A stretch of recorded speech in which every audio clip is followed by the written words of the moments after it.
G'day, May 40 here. So, speaking from personal experience, the worst thing about having an addiction or having some form of dysfunction is that only people with similar levels of dysfunction or sharing similar addictions will hang out with you. And so, we all know that friends are important, family is important, human connection and networking, being part of a community, right? Most people take that for granted. That's a good thing. But what if you're not functional enough that high-functioning people are incentivized to have you in their life? Because if you are at a lower level of functioning, people at a higher level of functioning than you, people who are more mature, right, who are more resilient with adversity, people who tend to make better decisions, they're strongly incentivized to keep you at arm's length because you will inevitably bring chaos into their life. And I remember so often I have woken up at 2 a.m., and this was particularly between about 1993 and until about 2011, I would often wake up at 2 a.m., 3 a.m. with the fear that people who have been kind to me, people who have allowed me into their life, that they would have to pay a price for that because there was just something wrong with me. There was just something misfiring, that I would make bad decisions and I would bring them pain and dysfunction. I remember during my Dennis Prager hero worshipping phase, which by depending on how you measure the level of intensity. So it was probably most intense between 1990 and 1997, but there were still strong elements of hero worship in my psyche until about 2012. But I remember my someone close to me remarking, somebody should tell Dennis Prager how you betray everyone and that you'll inevitably betray him. And it's like, oh, that's painful because I recognize the ring of truth in it.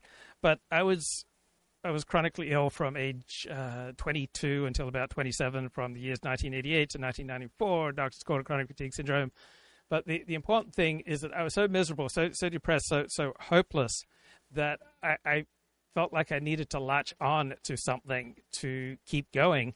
And when Dennis Prager enlisted me in his war for good values, right, he would send me correspondence in response to my correspondence saying, you're needed in the fight for good values. And that might have been absolutely essential to giving me the strength to carry on. So for many dysfunctional people, normal human relations aren't available to them. And if they are going to connect, it's going to be through live streams, through some kind of power social relationship, or through joining a cult, or through following a guru. When you follow a guru like a Jordan Peterson or a Dennis Prager or Joe Rogan, right, you immediately get an in-group, right? You join a team. And for the dysfunctional, these may be the only options. And it was really exciting to me to be enlisted as a soldier in the war for good values. And I wanted to fight for good values. And I was excited to be part of the Dennis Prager in-group, not in the sense that I was close to him, but in the sense that I felt like I was partaking in his war. And the more fragile your relations in real life to your family and to your friends, right, the more desperate your need for meaning. So when someone converts from one religion to another, inevitably they tend to have high levels of neuroticism, unless they're doing it for pragmatic reasons, such as to marry someone.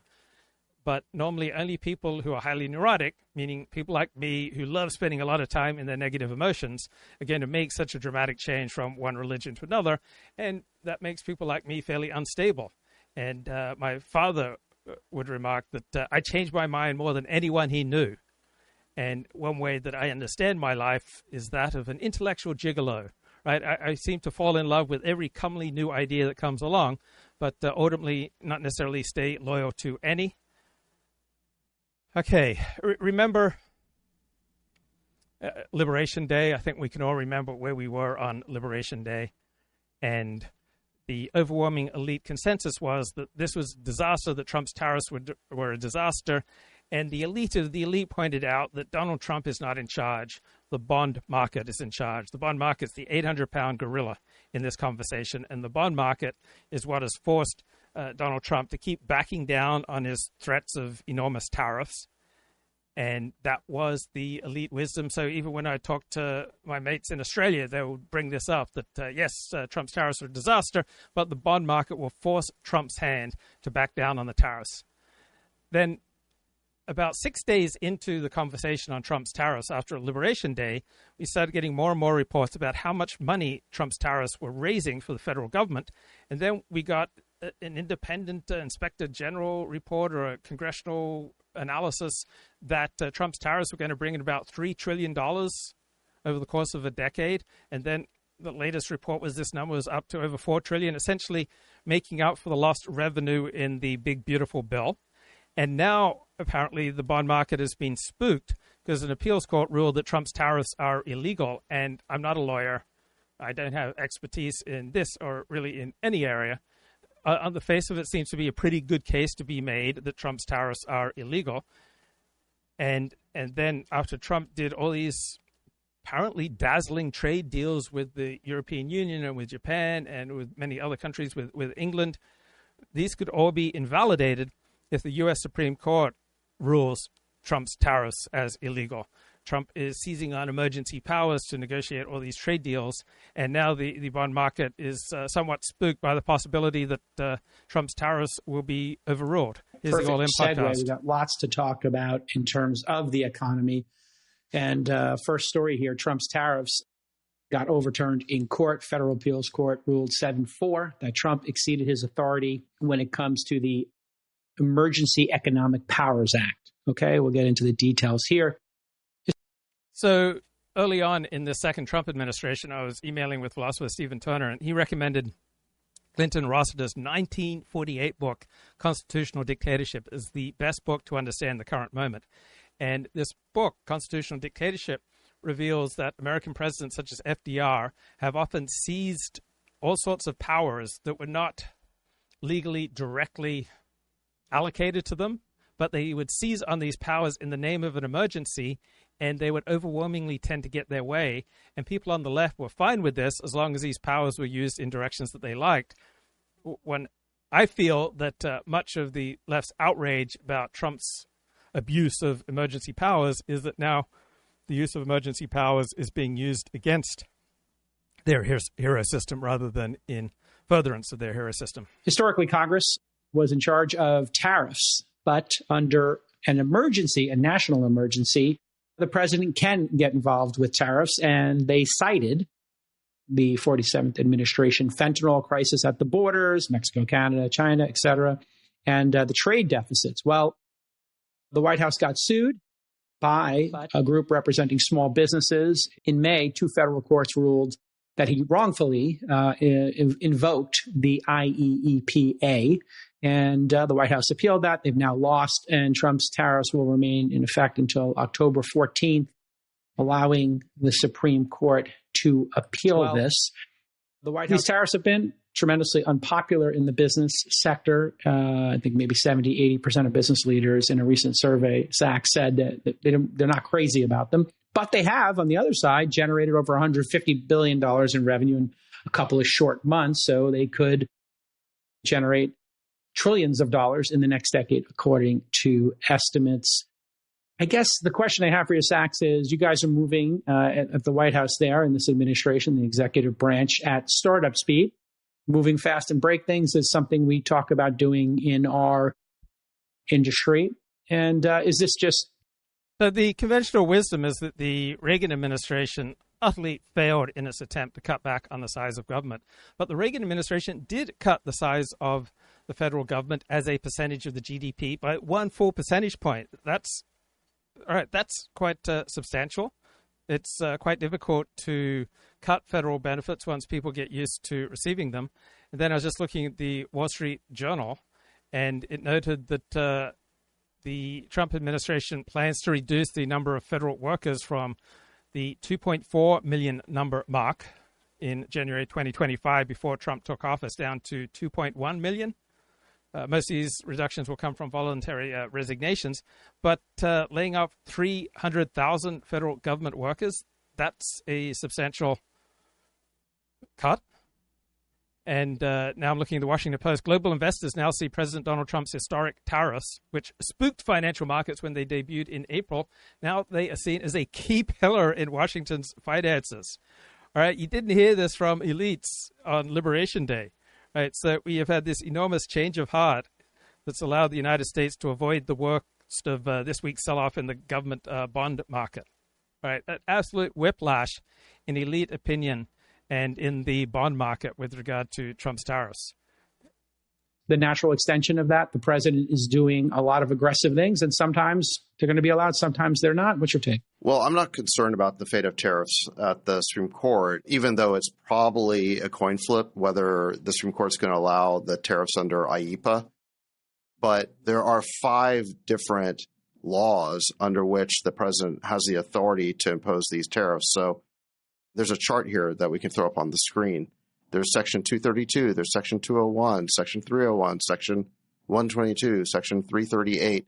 There are at least 5 different bases for the president's authority to impose tariffs. So at the end of the day, I think it's actually quite unlikely that the Supreme Court's going to force a change in tariff policy. And I don't think the Supreme Court sees it as this urgent matter that requires a quick resolution.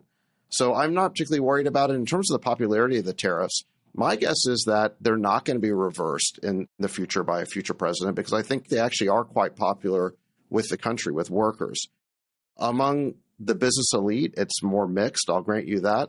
But if you change the way you ask the question from are you in favor of these tariffs to are you in favor of raising $4 trillion in revenue over the next decade through tariffs to fund a tax cut like we had in the Big Beautiful Bill, then that might change people's perception of it.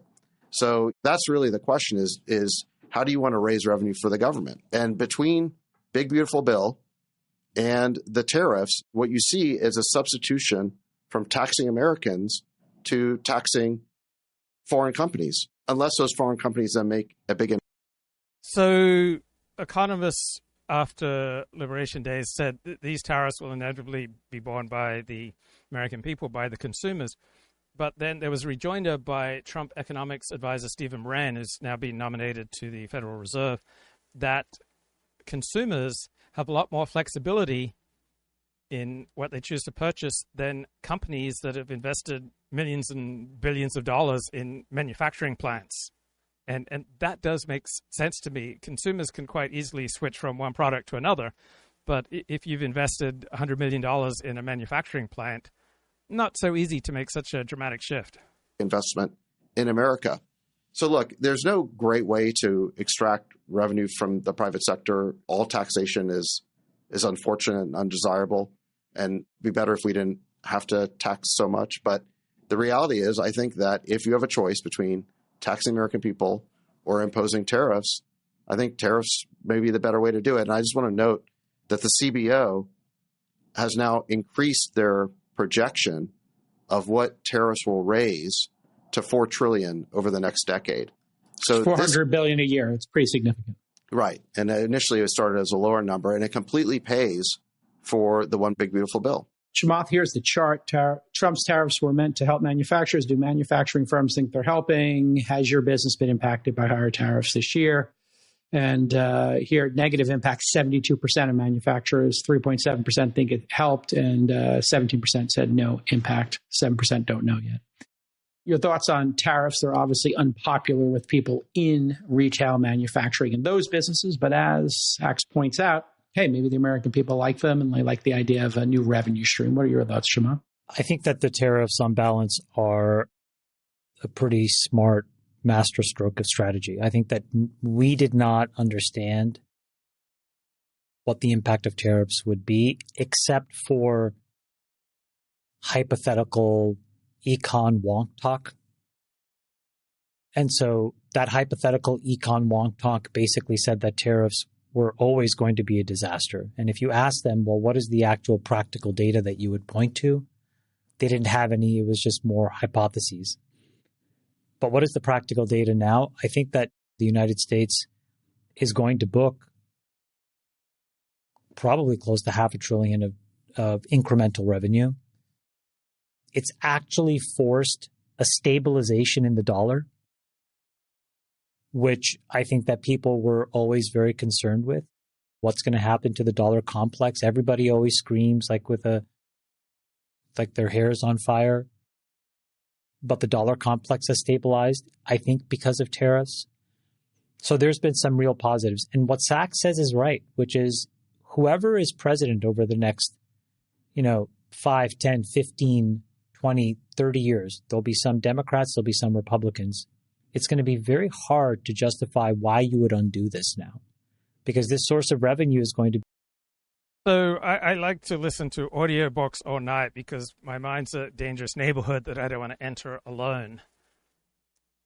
And because my reactions to stimuli are not ideally suited for my best interests, I have often found it just easier, and still find it easier and safer, just to retreat to my own solitary world and live in a place of abstractions, right? I love theory.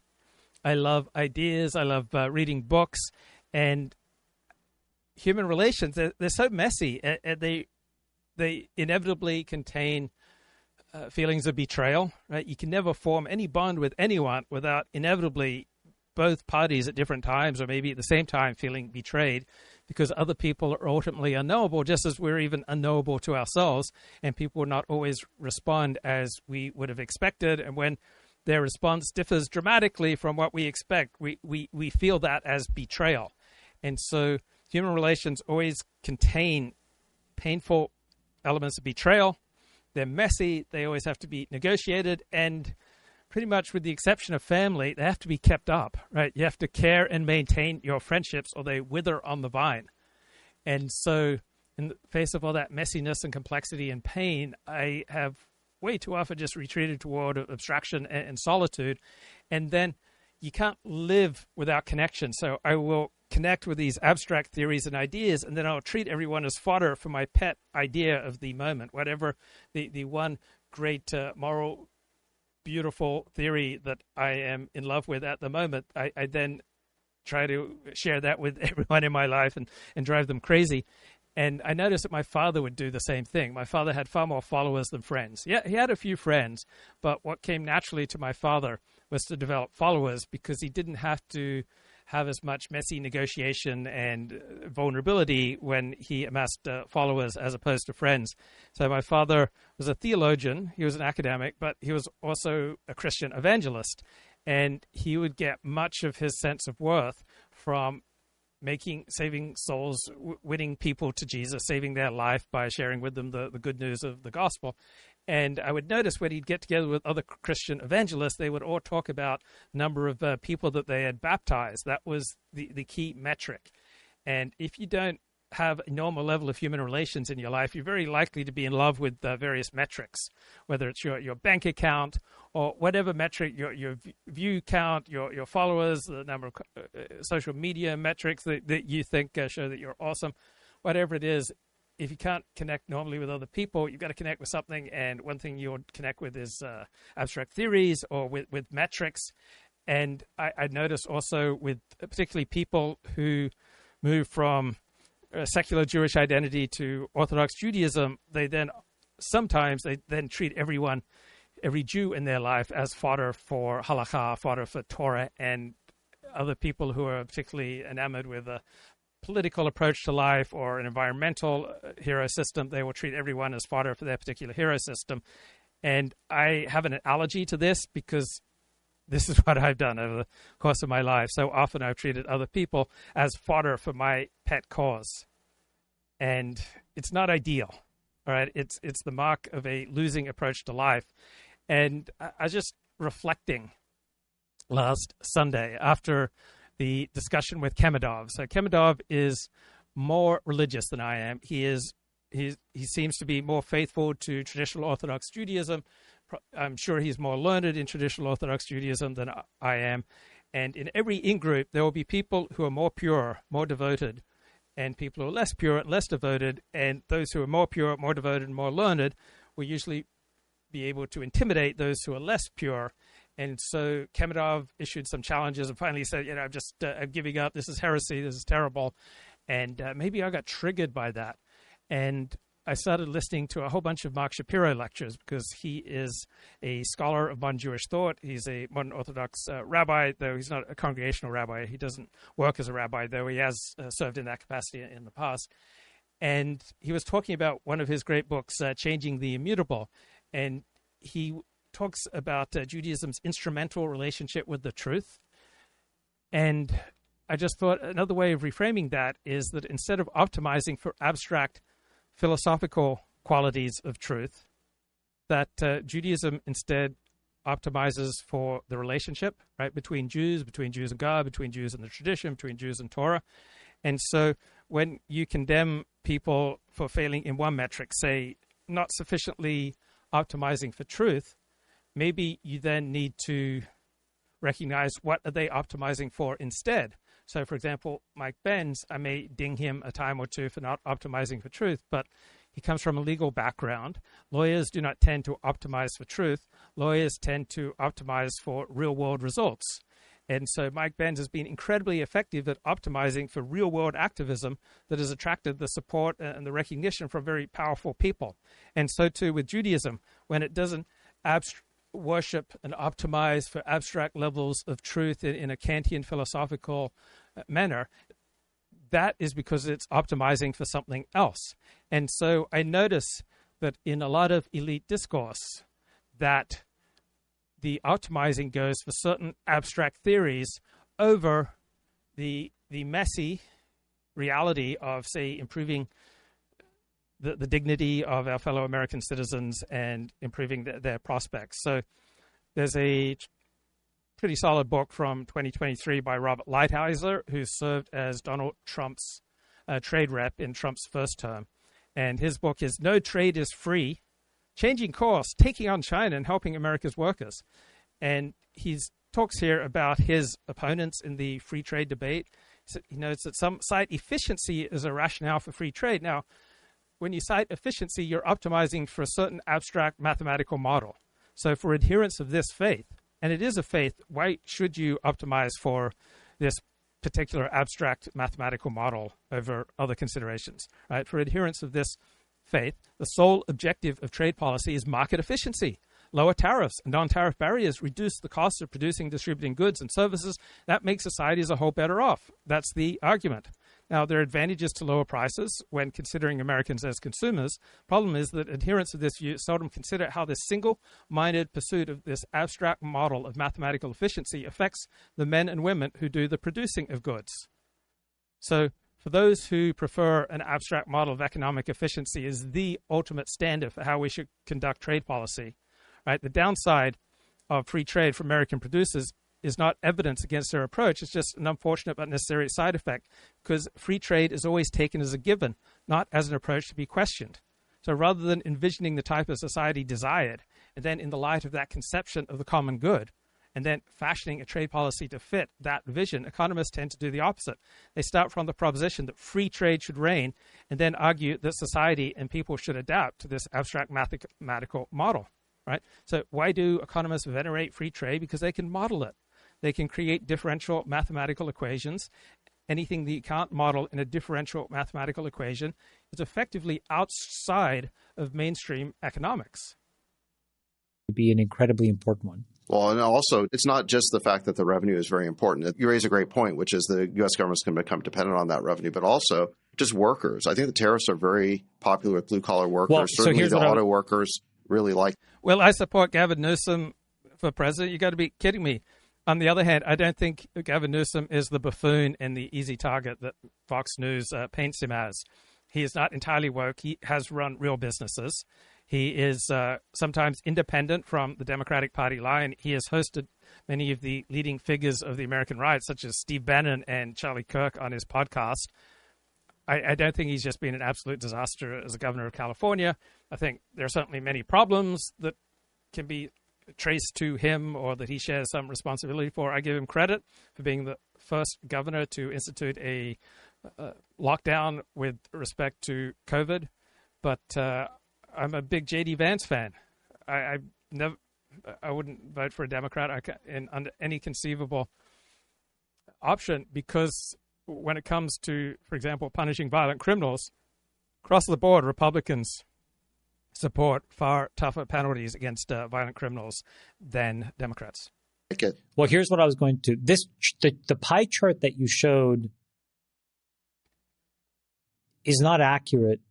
And the reason it's not accurate is that the investment cases that you would underwrite because of tariffs and the big, beautiful bill haven't happened. So I'll give you an example. I am a person that started a business that is building a factory to make batteries, in my specific example, in Michigan. So to de-lever away from China for the battery supply chain. And what I will tell you, Jason, is after the big, beautiful bill and because of tariffs, it is much easier now for me to underwrite. Why? Because I have 100% depreciation across all my CapEx. It's a complete changer on the IRR of these projects. So before, where I would have to raise billions of dollars from outsiders, I can subsidize a lot more of it. Think of the massive chaos that would be unleashed if the Supreme Court rules against Trump's ability to institute tariffs. Just massive economic chaos. I would think that the conservatives on the court will push themselves into all kind of ideological pretzels to find a way to justify the president's ability to levy these tariffs. But internally, because I can actually underwrite to a better gain because the tax savings are so meaningful. Same thing for this data center that I'm building in Arizona. So in all of these cases, I think that A, you have this uptick in revenue because of tariffs on the short term. And B, the important thing is to redo this pie chart in probably a year. Like, for example, our groundbreaking in Michigan will be in July of next year for that factory. It'll be online 2 years after that. The real story, Jason, of all of this will be really known in that period. But right now, what I tell you is the underwriting case for putting a ton of money into the United States. So people naturally do what they're good at. If what you're particularly good at is playing basketball, you'll love to play basketball. If it's playing chess or studying Torah, that's what you'll do. The more intelligent you are, the more pleasure you'll get from living in an abstract world. And so I noticed that our elite conversations are distorted by the love for abstraction. And there's the abstraction of certain economic models for free trade and free markets. And there are some downsides to living in an abstract world. You are much more liable to go astray and defy common sense the more you live in an abstract world, right? If you just primarily theorize about how business works, right, you are more likely to go astray with regard to the reality of how business works than compared to if you're actually running businesses. So there's a terrific book out this year, Industrial Policy for the United States, Winning the Competition for Good Jobs and High-Value Industries. So that goes against the conventional wisdom, because the conventional wisdom of economics is it doesn't matter if you export poetry, potato chips, or computer chips, right? No one thing is more valuable than another. Now, these blokes here who wrote this book on industrial policy, they say that economists don't get it, that once you get past their recitations of free market theology and you look at the actual scholarship, right, this type of economics or the mainstream of economics is only good at understanding things that are suited to mathematical modeling, such as price setting in freely competitive markets. Right? The academic discipline of economics only has weak insight into organization, management, corporate strategy, research and development, engineering, workforce development, the origins of technology, product design, policy making by governments, and the strategies that nations use to compete. There's no mainstream economic model that takes into account the balance of power. And whenever you have significant trade between nations, there's also always a shift in the balance of power. And the more powerful a nation is vis-a-vis its competitors, right, the more secure it is and the more insecure its competitors are. So these things do not reduce to mathematical equations, but they are central to how the world works. They're central to how big business works, governments work, and how economies function. So you have all these fields that do mathematize well, such as finance and international trade, but they are prone to oversimplifications that lead to false conclusions. And so if you have this buffered identity, and one definition of the buffered identity versus the porous identity is that in the buffered identity, the most powerful forces lie within you. You have the capacity yourself to decide what's right and wrong, what is strategic. You can be autonomous. You don't have to be infected by what's going on around you. You can rationally calculate the path forward. You can evaluate evidence using your cognitive abilities. Right? This is the autonomous, rational, sealed off from transcendent self, the buffered identity. Usually the more secular education you have, the more likely you are to spend time in the buffered identity. There is a downside and an upside to this identity. One of the downsides is you are prone to venerating abstractions.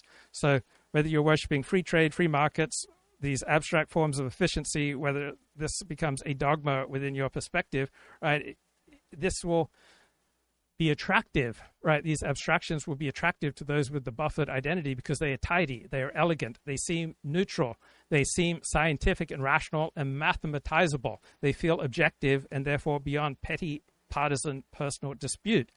And so the buffered self resists appeal to tradition, to authority, to the sacred, right? It finds its legitimacy in abstractions that can be formalized, universalized, and mathematized. It finds legitimacy in anything that's efficient and rational and that sounds highfalutin, that you've got neutrality and rationality on your side, and therefore you can replace order sources of meaning. And so many economists, for example, start off with the axiom that free trade maximizes human welfare. And for your conventional economists, conventional American economists, the welfare of strangers in China is just as important to them and to what they see as good as the welfare of their own citizens. Nationalism and classical economics do not really meet. Economists do not tend to be nationalists. Academicians do not tend to be nationalists. People with a great amount of secular education do not tend to be nationalists. Has changed to the positive because of these. Because of that 100% depreciation. It's a huge deal. Yeah, whether you're buying a plane, yum, yum, all in aviation.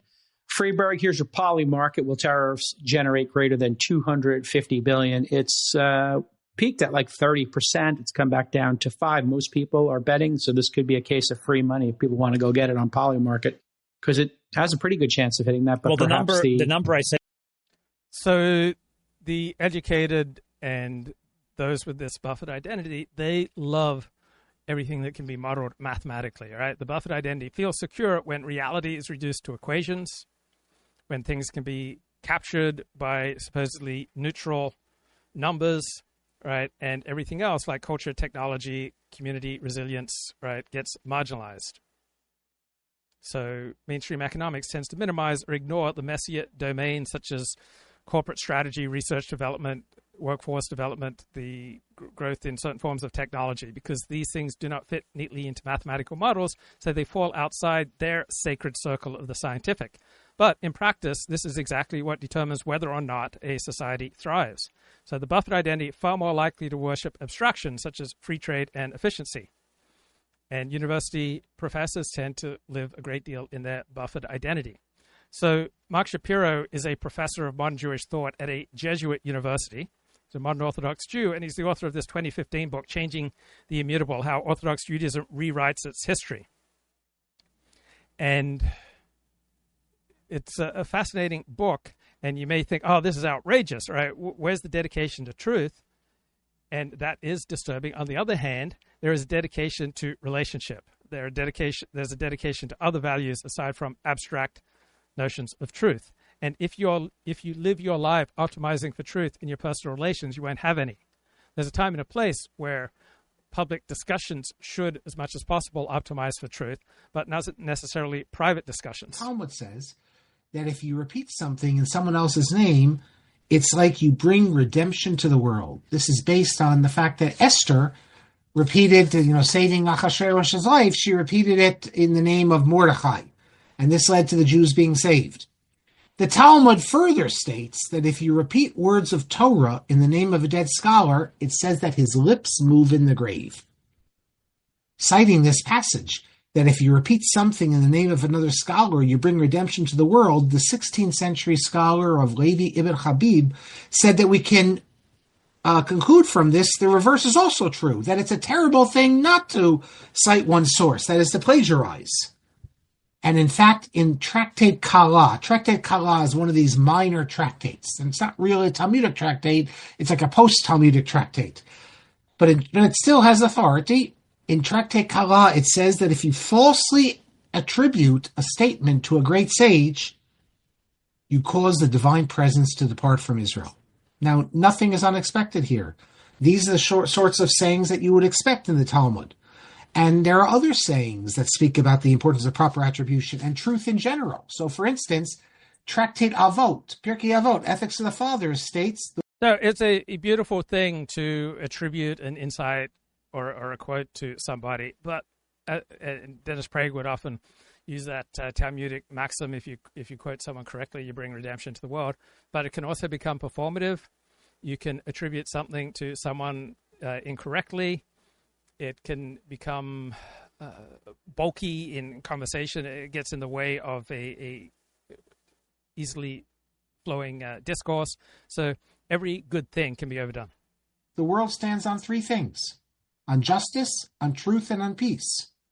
In Tractate Shabbat, in the Talmud, it says that the seal of the Holy One must be his truth. Right, that's one of my favorite Talmudic quotes, right? The seal of God is truth. But I want to now look at the alternate tradition, which is hardly known, and consider what its implications are. Let me begin by just quoting a few Talmudic passages for you.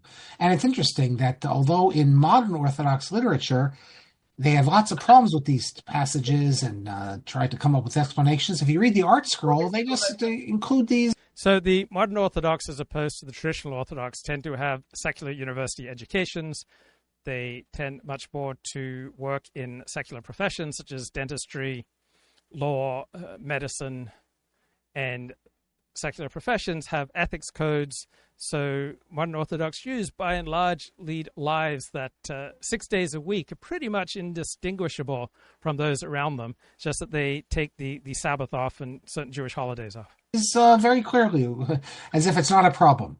If you look in Tractate Eruvin 51a, the Talmud describes how two sages, Rabbah and Rabbi Yosef, were discussing a halachic matter. And in order that Rav Yosef accept Rabbah's... So this is one area where my experience of Judaism was a surprise. I didn't realize how incredibly pragmatic it was. Opinion, Rabbah reports that Rav Yossi also shared his opinion, and the Talmud upon this states that this is not correct. He attributed this view that Rav Yossi agrees with him to Rav Yossi, but it's not correct. He only said that so that Rav Joseph would accept it, since Rav Yossi is known as an important sage. So Rabbah says to... And even to this day, you'll find Orthodox rabbis and Orthodox laity, they're willing to sometimes stretch the truth for a good end. Rav Yosef, that Rav Yossi agrees with me. But the Talmud tells us it's not true, that he made this up. Wow. According to this, if you're sure of a halacha, you can falsely state that a certain great sage decided in this fashion. And this lesson is repeated by one of the Gaonim, who stresses that before doing so, you better be clear that you know what the halacha is. It couldn't be any more clear, I think, that honesty has now been sacrificed according to this. So the relationship to truth in traditional Jewish texts, it's not the same as in pretty much any other religion or even in non-Orthodox Judaism. So in the Kantian model of truth, the Enlightenment model of truth is an imperative. One tells the truth because truth itself is the supreme value. In the traditional part of Judaism, right, truth is frequently usually subordinated to other ends, such as what's good for the community, for what is pragmatic, what is good for the ethos, the theology, the Masorah, the understanding the mindset of the people around you, what's good for the people as a whole. And what matters most usually is emunah, faith, continuity, the cohesion of the people. And if discussing, presenting an unvarnished historical record might undermine observance of Jewish law or weaken trust in the rabbis, then you can reshape the truth, right? So this Jewish self-censorship, it's less about bad faith, it's more about an ethic of care. And you see this also among the woke. They prioritize harm reduction, protecting vulnerable souls, preserving faith, or preserving a certain hero system, maintaining bonds. And so whether in traditional Judaism or its opposite, the secular woke, often you have harm reduction as a much higher value than telling the truth. Statement in the name of a larger goal, namely conformity to proper halachic behavior. Now, some of the commentators on this text try to soften it by saying that Rabbah actually heard such a teaching.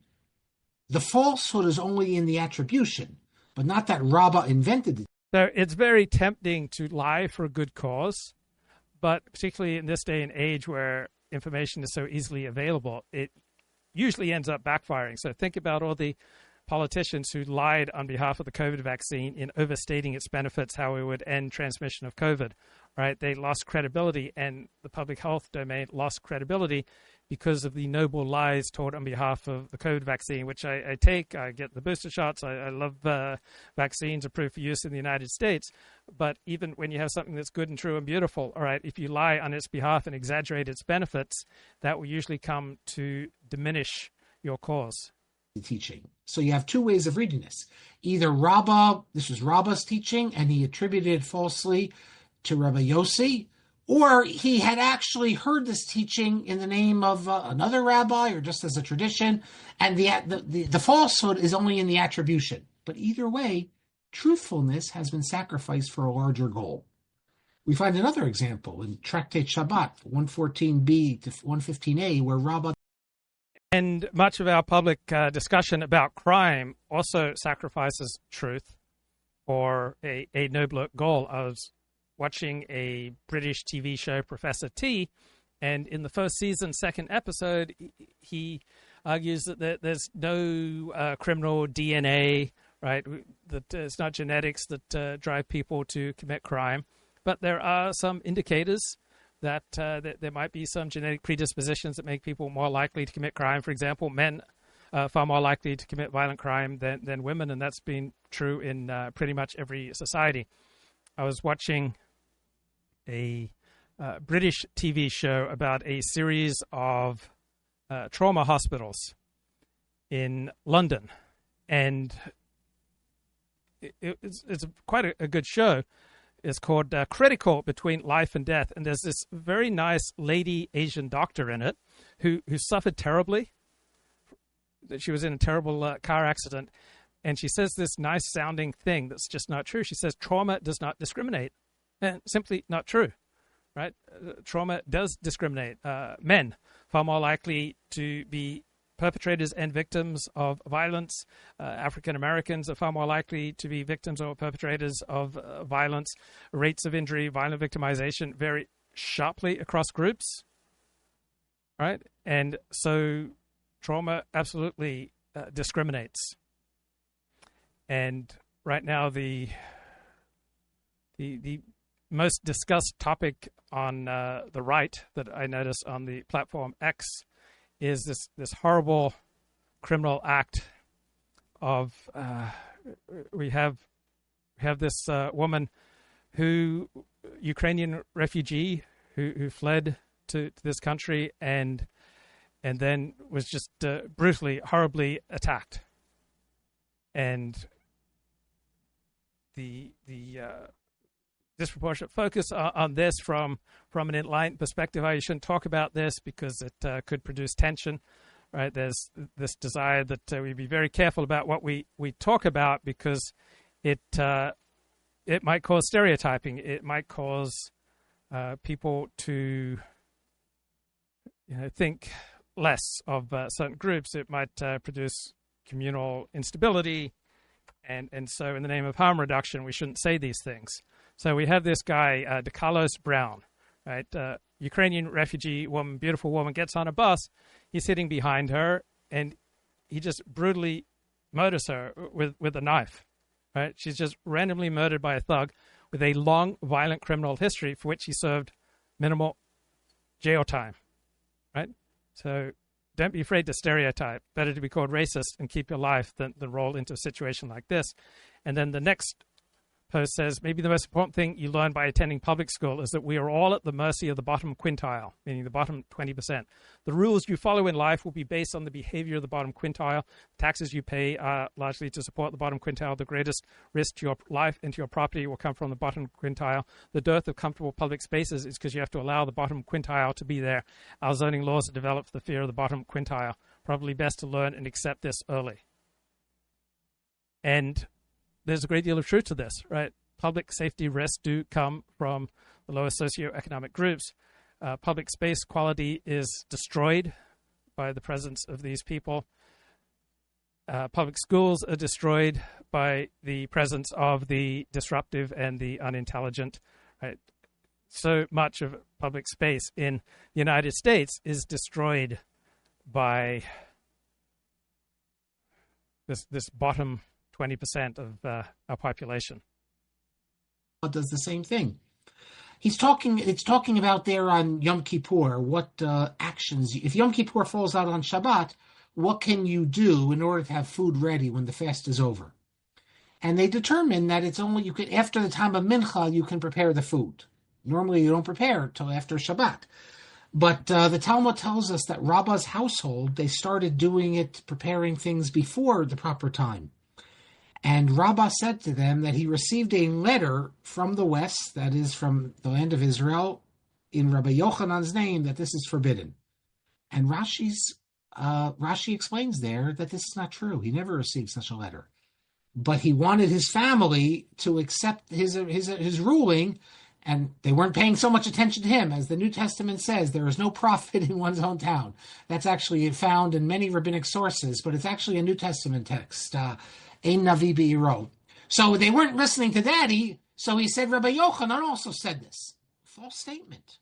The same lesson is found in Pesachim 27a, where an explanation of a ruling attributed to Shmuel, the Talmud says that he falsely attributed it to the sages, instead of the individual sage who said it. Why would he attribute it to the sages? Because the more the merrier. If you tell people that lots of sages say this, they'll pay more attention to it. And in my book, Changing the Immutable, I cite a number of other examples of this. And the only conclusion you can derive from all these passages is that if you are convinced of the truth of your opinion, you can deceive another to bring them to the truth.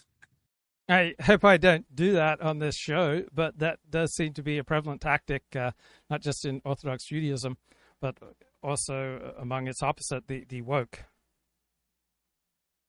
So I was reading the Washington Post, and the headline is, MAGA has a new cautionary tale, England. Did you know that anti-Muslim rhetoric was prominent at a national conservatism conference last week? And don't let America become like Britain. Provocative statement. That was the howling conclusion at a conference of MAGA-aligned policymakers in Washington, where elite voices, many with close ties to President Trump, painted a dystopian, misleading, and anti-Muslim picture of England as a bastion for dangerous immigrants.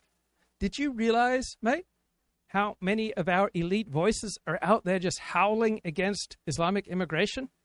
I didn't realize that we had so many bitter losers like howling about Islamic immigration who are elite.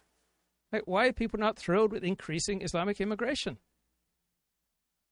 And when you get this snooty, buffered, condescending portrayal of those concerned about Islamic immigration, other forms of immigration, you almost never get a measured, fair, accurate accounting of all the ways that this immigration boosts the host country. And so with every development, with trade, with immigration, right, some people benefit and some people are harmed. So Muslims are disproportionately represented in frontline healthcare in the United Kingdom, right? 1 in 10 National Health Service doctors is Muslim, despite Muslims only being about 7% of the UK population. Muslims run more than 70,000 businesses, and the median age of Muslims is 27 compared to 40 for the general population. So that means you have more working-age Muslims supporting pensions and public services in the long run. Also, Muslims are the most generous faith group in Britain. In monetary donations, they give 4 times the national average per household. So immigration is not a simple unalloyed blessing or a simple unalloyed curse, right? It is a trade-off, right? There are benefits and there are problems. So British Muslims are predominantly from Pakistan and Bangladesh. They receive significantly higher rates of social welfare benefits than your average Brit, and they are significantly less employed. So British Muslims, less than 50% of working-age British Muslims are employed, compared with 75% among the general population. And to the extent they're employed, overwhelmingly, they are employed at very low wages. So they're not contributing that much to the tax base. Indian origin groups, right? Hindus and Sikhs tend to have much higher income, stronger employment, greater wealth, less reliance on social welfare benefits in England. So whether or not you think that growing Islamic immigration is good or bad, it doesn't just depend on this data, it largely depends on the nature of your hero system, right? It depends on the framework of your community that gives your life meaning, structure, purpose, and a sense of transcendence over your mortality. So if your hero system is traditional, nationalist, tribalist, exclusive, right? If you find meaning in the continuity of your people, in your faith, in your nationality, all right, in your particular way of life, right, then the rise of a visibly different population, such as Muslims from Pakistan and Bangladesh, that may feel like a dilution or even an existential threat, right, to the story that is the basis for your identity. So you could have the growth of the GDP, you could have all these economic and cultural benefits, you could have better quality curry shops in your neighborhood, but it may feel like an erosion of your hero system. You will experience resentment, fear, and contempt.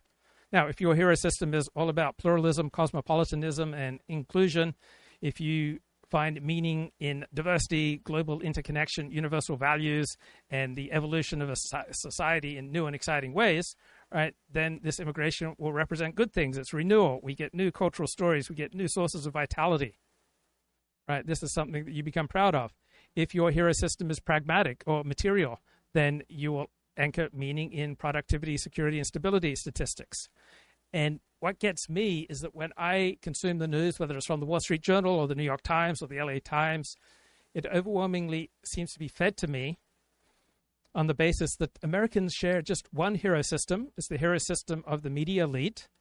And there usually seems to be this moral and emotional alignment in the elite media on almost all stories.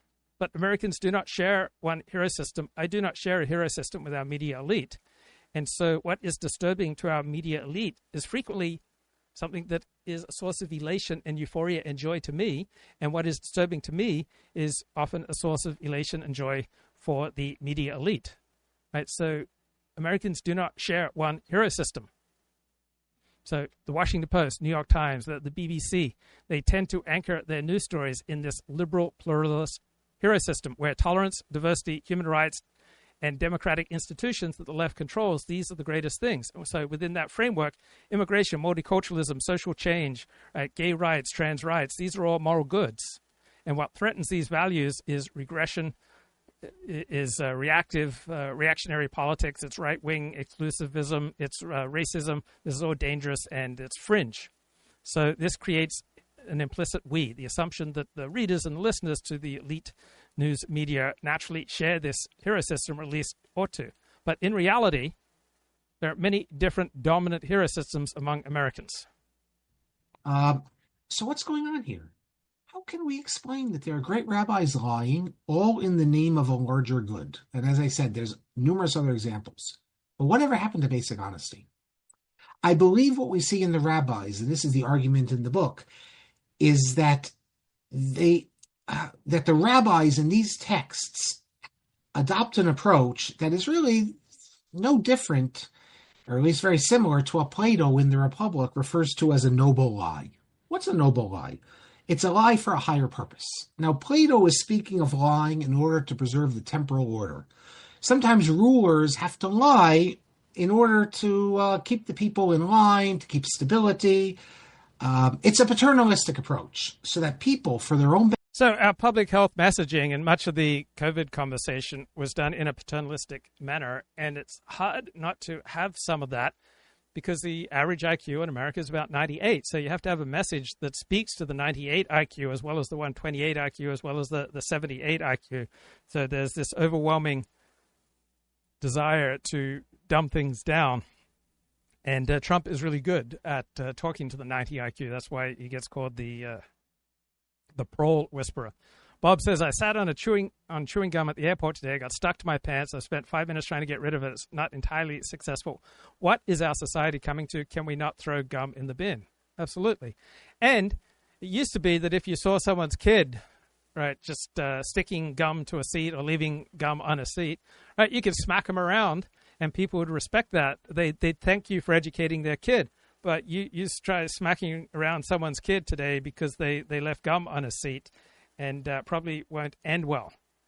All right, when we had much more of a sense that our children were our children and we had a collective responsibility to try to police them and raise them right, strangers had much more of an ability to police you. I remember one of the traumatic events in my early schooling, perhaps around third grade, my friend's dad, I think it was Gavin, his dad brought his violin while we were in school assembly, and he brought it in and he gave it to Gavin. And then I grabbed his violin and I started pretending to play it just on the case, right? The actual instrument was inside the case, but I just started playing around with the case. And his dad grabbed me by the ear. It really, really hurt. But he felt perfectly entitled to like grab me by the ear and dress me down. And in the Australia that I grew up in, right, your classmates' parents felt quite comfortable grabbing you by the ear and the equivalent. My teachers would hit me with rulers. I was usually either the most hit or the second most hit in my classroom. So it was quite a relief for me when I got to California and teachers no longer hit the students, and also adults stopped hitting me too. My classmates' parents were not hitting me once I got to California. Benefit. And that of society at large cannot be let in on all the truths. I think it's clear that the rabbis also have a conception of the noble lie. But unlike Plato, the noble lie is not intended to provide stability in society or anything like that. Its point is much more exalted. It was designed to ensure spiritual values, to ensure that people's lives are conducted in accordance with Jewish law, which is an expression of God's will. In fact, I think it's significant, I mentioned this in the book as well, that it's not only that we have a conception of the noble lie directed to the people, the masses. We even find it occasionally being used when sages address each other. Okay, so that this notion of a noble lie, rabbinic noble lie, raises all sorts of questions in and of itself, which we don't have time to discuss today. The primary one relates, I think, to rabbinic authority. Societies function on the... All right, let's have a look at Chip's commentary. It says, you're starting to morph into an AI version of Luke Ford. Beware, AI is a fun toy. It's a neat electronic parrot that doesn't need food or water and doesn't poop on your couch, but it's garbage in, garbage out magic that is more apt to lead one astray rather than enlighten. I don't agree with that, and the people who are spending trillions of dollars building up AI don't agree with it either. I find it a valuable tool. But it's true. You get out of AI what you put into it. So if you don't know how to use AI or you're putting garbage in, you're not going to get profound insights. Felt good at bedtime knowing that Nico and the UCLA Bruins were thrashed by the running Rebels of UNLV. Nico, the Bruin quarterback, he tried to extort the University of Tennessee for more money instead of honoring his $2.2 million agreed-upon contract. So Nico led Tennessee last year into the college football playoffs. But he's not working out too well for UCLA. Right? UCLA's been an absolute disaster. They're 0-2. Kid has transformed from an underwhelming performer on the field into a cancerous mess off the field. Karma is working against Nico and the Bruins all year long, says Kip. I wish I could argue that he was wrong. Assumption that people tell the truth. If that was not the case, I would have no reason, or none of you would have any reason to assume that what anyone's telling you are truthful in any interaction between people. In fact, Sissela Bach, she was the wife of Derek Bach, who was the president of Harvard. She was also a scholar in her own right, and she wrote a book called Lying. And she makes the interesting point that liars take advantage of this fact, because the only reason that liars can succeed in what they do is because there is a general assumption that when people talk, they're telling the truth. And the liar, he takes advantage of that because he doesn't tell the truth. So I cannot tell a lie. I must tell you the truth. I was feeling low T a few months ago, and I thought I need to do something to boost my testosterone. And so I bought some testosterone supplements from Amazon, but I didn't feel like they were working, and did some research on, after I bought the supplements, I did some research on them and saw that the evidence for them was quite shaky, but I thought the Chinese can't go wrong. So I remember I had some beneficial results many years ago from Huan Xiao Zheng Yang plan. It's supposedly really good for vitality. And so I started taking this to up my T levels about 2 or 3 months ago, and doggone it, it worked, right? I got a pimple for the first time in years, and I felt my muscles expanding and started pressing against my tightly fitted shirts. problem for me when I take testosterone is that I gain weight. And so when my weight goes over 170 pounds, I don't like what it does to my face, right? My face gets a little bit puffy. And I'm getting Barry Bonds-like face. Remember how dramatically Barry Bonds' musculature and his face changed when he went on steroids? So now I'm also concerned I'm not going to make the live streamer Hall of Fame because I've not just used Adderall and modafinil to boost my streams. Now I've even gone for the Chinese vitality supplement. And every morning it was just getting increasingly disturbing to take a shower because there was more of a belly that was there. Now, I don't like it. I just don't like how I look when I get above 170 pounds. But I was kind of afraid to weigh myself. But the belly kept expanding. Now, it's tight. It's taut, but there's just too much of it. Doggone it. And so I finally got on the scale, and I'm now 177 pounds. So I appreciated many of the benefits of boosting my testosterone, but 177 pounds is too much. I cannot tell a lie. I have to dial that back. But if there was no general assumption that people generally tell the truth, then the liar wouldn't be able to lie because no one would believe anyone. It's only the fact that people generally do believe that the liar can take advantage of this. In other words, the liars need the rules of truthfulness so that people can believe their lies. They want to game the system or take advantage of the system. But for their lies to be taken seriously, the rest of society needs to follow the laws of truth. So Americans do not share one hero system, right? There are certain dominant hero systems. There's a nationalist, particularist, traditionalist hero system where meaning comes from preserving a unified nation anchored in faith, in heritage, in tradition. And so excessive immigration and social liberalism feels like a disintegration. Then we have a cosmopolitan and progressive hero system. We also have a pragmatic GDP-based material hero system. And there is a significant disconnect between all these hero systems. And when the elite media assumes that Americans share their hero system, there's just one dominant hero system, stories always get framed as if only irrational or malicious people could object. And so this is where readers from a different hero system feel gaslit. Their concerns aren't just dismissed, right? They're essentially unthinkable within the article's moral universe. So the clash over immigration isn't really a clash about data. It's not primarily a clash about crime statistics, employment rates, boat crossings. It's an existential narrative. What kind of country do Americans want to live in? So for one audience, Britain's growing Muslim population is an inspiring story of pluralism. For another, it's a story of civilizational decline. So each side is coherent within its own hero system. And our elite news media does not act like a neutral referee. It acts more like the custodian of one globalist elite hero system. And that leaves much of the country feeling like their own story is invisible, not represented, is illegitimate, is cast as medieval and stupid and wrong. So for a MAGA populist nationalist hero system, the top value is protect the homeland, defend heritage, honor one's ancestors.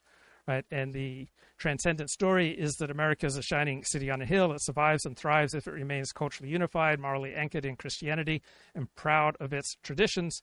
And threat comes from immigration, globalism, secular elites, anything that blurs and diminishes national identity. That is a direct existential assault.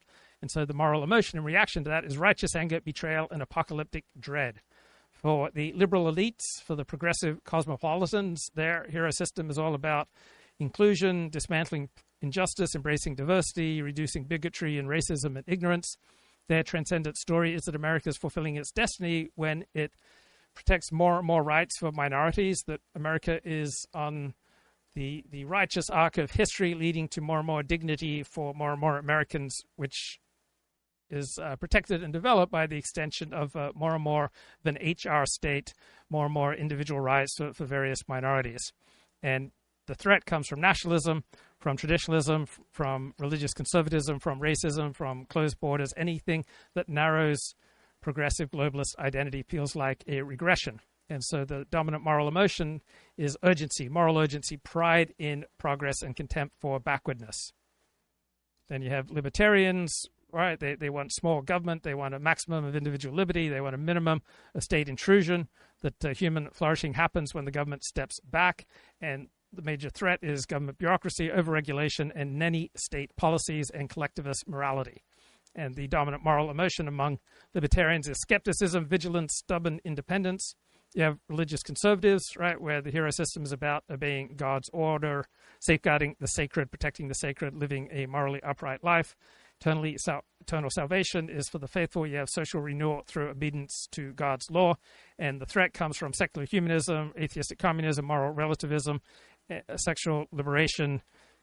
The great moral emotion is zeal, fear of cultural collapse, and a determination to stand firm to protect your purity. So people will tend to talk past each other, right? MAGA populists and progressive cosmopolitans can look at the same data and interpret it completely different ways. The media we usually align with one particular audience will anchor itself in one particular hero system and then universalize it. Well, what happens if the word gets out that you cannot trust what the rabbi tells you? That even though the rabbi is telling you it's forbidden, it might really be permitted. Well, then the rabbi's authority would be destroyed. Another problem is that how can this approach of the noble lie be countenanced in interactions between scholars? This would go against the whole idea of a noble lie in which the elites have the information. They can handle the truth. To harken back to a movie many of you might have seen. The rabbis can handle the truth. It's the masses that they have to be kept in the dark for their own good. Now, these are... I didn't realize how many mirrors there are between the traditional Jewish perspective and the woke secular perspective. So the woke secular perspective is that all sorts of statistics and information should be kept from the masses because it could be misused for racist ends. Points, which I discussed in the book. We don't have time for me to go into any more detail now because I want to get to other matters. I can come back to them if anyone has questions, but I discuss them in the book. I want to, though, raise some more issues. But even before going further, from what we have seen, we can fairly say that Judaism, traditional Judaism, has a tradition of lying for the sake of the people. In fact, there was a great rabbi named Aryeh Kaplan. He wrote a number of books on mysticism, on meditation. Yeah, good comment in the chat. Luke is a devotee of the state, and it's true. I have a Hobbesian view of politics and for the role of the state, and Thomas Hobbes' most famous book came out in the 17th century. It's called Leviathan, and he says that essentially in the state of nature, life is nasty, brutish, and short, and to protect ourselves from this vicious state of nature, we need to pledge our loyalty to a Leviathan, to an ultimately powerful federal government. In exchange for safety, we have to give the state our loyalty, and the English state in particular, and Hobbes obviously was English, has always been built around maximizing the ability of England to be able to go to war and protect itself, particularly against France. And so I have a much more pessimistic view of human nature and of the state of nature than, say, a John Locke, who sees the state of nature in a much more libertarian perspective, where the state of nature enables people to make all sorts of mutually beneficial deals. John Locke believes in the blank state. He has a much more positive view of human nature than Thomas Hobbes or Carl Schmitt. And so because I have such a negative view of human nature, so pessimistic about what happens in the state of nature, I believe that we need a strong government lest men eat each other alive. Brought meditation back into Judaism. A lot of people are going to the Eastern religions trying to meditate and abandoning Judaism, and his argument was that we have medieval Jewish meditation. You don't need to go looking in India. We have meditation. He also wrote 2 volumes of a book called Handbook of Jewish Thought, and it's basically summaries. And after citing these passages, this is what he says, quote, "When a rabbi is positive of his conclusions, he may even, if the situation warrants, ascribe the decision to a great sage so that it may be generally accepted." Wow. In the 19th century, there was a rabbi in Budapest named Pest, who in those days was separated, Ramosha Kunitz. He wrote as follows. I'll read it in Hebrew and then translate it to English. Talmid Chacham Rashai L'Shaker, a scholar is permitted to lie, Laman Hekim Ha'emet Bekocho, in order to establish the truth to the extent that's in his power. So the scholar can lie to establish the truth. What type of truth is it if he's lying? But the point is, and then he says that there's a negative commandment in the Torah, though, for the masses to lie. the Am Haaretz. But the rabbis, if they think it's necessary, they can tell a lie. Now, a cynic reading these passages could conclude that one of the functions. So one of the biggest talking points on the right, particularly the cultural and religious right, is that our society suffers from a lack of meaning. And given that that's my hero system and that's my world, all right, I've pretty much taken that for granted. Yes, that we need more religion, we need more traditional forms of community, and this is a major problem. And I've been reading a book by the philosopher Charles Taylor, 2007 book called A Secular Age. I didn't realize that there could also be problems with having too much meaning in your life. So in the Buffett identity, right, the decisive forces lie within you, right? That's the capacity to choose right from wrong, to create meaning, and to chart one's own life with autonomy and strategy. In the porous identity, the decisive forces lie without. The world presses in with its duties and with its meanings that must be received, not made, and the task is to adapt oneself to realities larger than your personal choice. Right? Not only gravity and necessity, but morality and purpose. So, do some people suffer from too much meaning? And Charles Taylor notes, everyone understands now that the complaint that our disenchanted world lacks meaning, that in this world, particularly the young, suffer from a lack of strong purpose in their life. But you couldn't have even explained this problem to people in the 16th century, right? What worried people in the 16th century, what worried the elites in the 16th century was an excess of meaning. I never thought of that. I never realized that. I never considered that. Right? Have you heard about the grave problem posed by an excess of meaning? The sense of one overbearing issue, am I saved or damned, which to a non-Christian is just unfathomable, but for millions of people, it's been the most pressing issue. Am I saved for eternity or am I damned for eternity? So our modern age, right, is fickle, it's full of vice and disorder, it lacks greatness, it lacks valor, it's full of blasphemy and viciousness, but you don't hear people claiming that our modern age suffers from an excess of meaning. Now, I don't understand how people who love people and simply enjoy normal relations with family and friends lack meaning in their life. I am skeptical. So intellectuals like Charles Taylor can claim that this is a problem. I don't see it. In the real world, people who enjoy just simply normal relations with their family and with friends, I don't see them lacking meaning in their life. So if you're embedded in simply normal relations with other people, meaning is baked in for you. Most people find meaning primarily from their family, from their children. Isolated people, those with weak ties, right, they are vulnerable to a malaise of emptiness. Now, if you're overly embedded, right, if you're in a particularly rigid religious or ideological structure, right, you can feel overwhelmed. And I never really considered that. So people will not usually leave a church or a synagogue or any religious structure if they have close friends there. Right? People will join, people will stay, or people will leave a religious group, not primarily because of ideology, not because of doctrine or theology, but because of social ties. If you have several close friends in a congregation, you will be very unlikely to leave, even if you stop believing in the theology. Conversely, if you lose those connections, right, if you move, your friends drift away, right, belief alone will rarely keep you in the pew, because our identity is primarily relational. It's primarily porous, right? It's being known and connected by other people is what provides most of us our primary source of meaning. Religion for most people is much more than intellectual assent, right? It is practice and community that keeps people together with a sense of longing and structure and significance.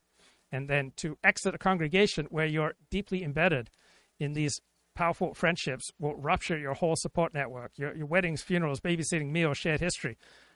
Very few people would do it unless they have lost these ties. And so I have oscillated between various forms of identity. And Charles Taylor and other philosophers talk about porous identity and Buffett identity as though these are just the two choices and you either have one or the other. But we all tend to oscillate between them. right? We all tend towards a more buffered identity at work and a more porous identity in our family, community, and religious life in our spare time. So I fed my online autobiography into ChatGPT to get this analysis, and it theorized that in my intensely Seventh-day Adventist upbringing, I may well have suffered from a porous overwhelm. Like everything was so saturated with meaning, with salvation, sin, and God, that it might have been an excess of meaning. I might have felt overloaded, and all sorts of small acts, such as eating candy or dancing, carried cosmic significance. These were giant sins. Then, in 1980, when my father was removed from Seventh-day Adventist Church ministry, we drifted out of the church, and I entered a world of much more buffered flatness. So I rebelled, I mocked authority, I left church circles, I loosened my ties from the dense social web of Adventism. I became increasingly detached. I moved more and more into a buffered identity. I lost my beliefs. My friendships thinned. My sense of belonging to a community weakened. I felt awkward, depressed. I was drifting. It was a classic case of buffered malaise, right? I had a lack of meaning because of my isolation. I wasn't embedded as I was when we were deeply in the Seventh-day Adventist Church. Then I get into journalism and blogging, and this largely comes out of a buffered critique. Right, I carved out an identity as a critic and an exposer, and this comes from a buffered identity. I experienced myself as possessing autonomy, that I was capable of rational analysis, and I could carry on an adversarial stance.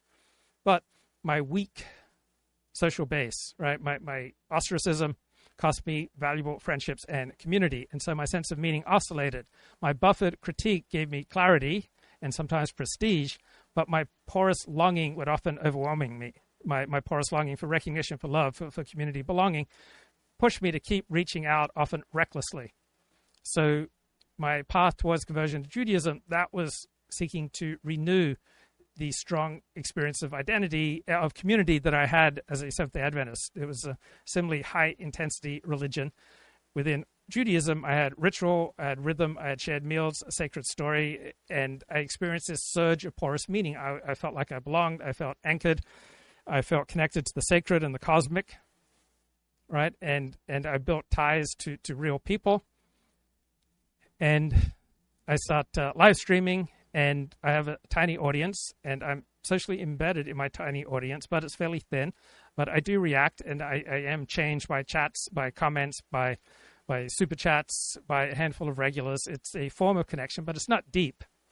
And so you will see this oscillation between my buffered identity and my porous identity playing out on my live stream. So out of my porous identity comes my confessions, my vulnerability, my sense of strong objective standards of right and wrong, my moralizing about the universe, my attachment to tribal politics.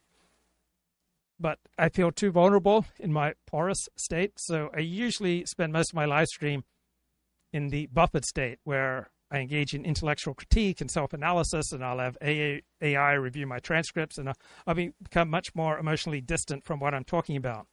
So when I'm porous and I play back those sections, even with the sound off, when I'm in my porous identity, my face is much more interesting. I am experiencing things much more intensely, and they're playing across my face. When I'm distant, emotionally distant from what I'm talking about, then it's not interesting to watch me. So often I will get tugged towards audience capture, right? And that can become my replacement for real life, strong communal ties, right? I'm embedded enough in this conversation to feel the vulnerability of my porous identity, but I'm not embedded enough to feel secure. So I enjoy, at times, strong communal ties, and that is a porous identity. It nourishes me, and I'm not so intense in it that it overwhelms me.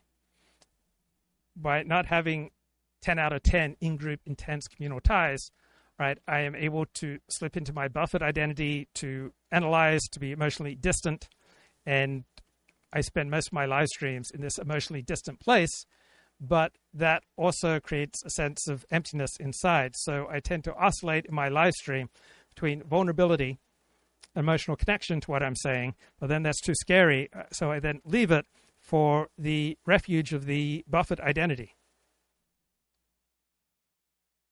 So ChatGPT recommends that I strengthen my real-world social embedding. Friendship density is what stabilizes me. And I can build up that without drowning. And I can then enjoy my buffered identity without feeling flattened. So how do you build meaning in your life? How do you increase your friendship density? Right? Anchor in small recurring group rituals, invest in a few deep ties, volunteer, and blend what you do online and offline wisely, right? Treat your online work, your blogging, your live streaming as a satellite orbit around your core offline relationships, right? Use live streams to sharpen my ideas, to test them, and anchor in real relationships, and don't say things online that are going to damage my most important real life relationships. So treat my live streams as a front porch, right? My show is not a sealed stage, it's a threshold space where I can meet people, but the real depth comes from stepping off and out of the live stream into real life relationships. So allow my live stream to become a conduit to real life offline relationship service, and to build my friendship density instead of competing and diminishing it. So the show can become a bridge to a more friendship dense life, not a substitute for a life of connection. Of a rabbi is to lie for his congregants, that is, for their spiritual well-being. In fact, this is not entirely inaccurate. There is a great dispute that breaks out in the 19th century. I'm sure many of you know that there's two types of laws in Judaism. You have Torah laws and you have rabbinic laws. Laws of the rabbis. And generally, people have always been more careful about laws of the Torah as opposed to laws of the rabbis, even though we're supposed to follow all the laws. What happens if you're in a situation where the people are not following a certain law that's a rabbinic law? Can you tell them it's a Torah law? So one of the more interesting pundits that is who is MAGA friendly is Batya Ungar-Sargon. He's got a PhD in English literature from the University of California. May still identify as a Marxist. And here she is this past week on Megyn Kelly. So accomplished, so constantly working for the American people in the public eye, that if you go for 12 hours without seeing him, he might be dead, right? Like, just think about what that means for what they are actually admitting. They're just telling on themselves.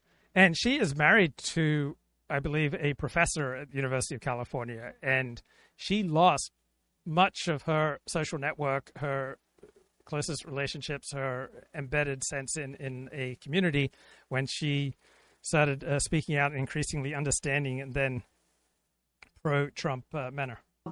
Of course, the real reason they wish he was dead is because they cannot compete against him. And the reason they can't compete against him is that despite the fact that the left portrays Donald Trump as some sort of 21st century George Wallace, what he actually is a 21st century FDR. He stole all of the best parts of their agenda. He's anti-war, he's pro-worker, and he's socially moderate.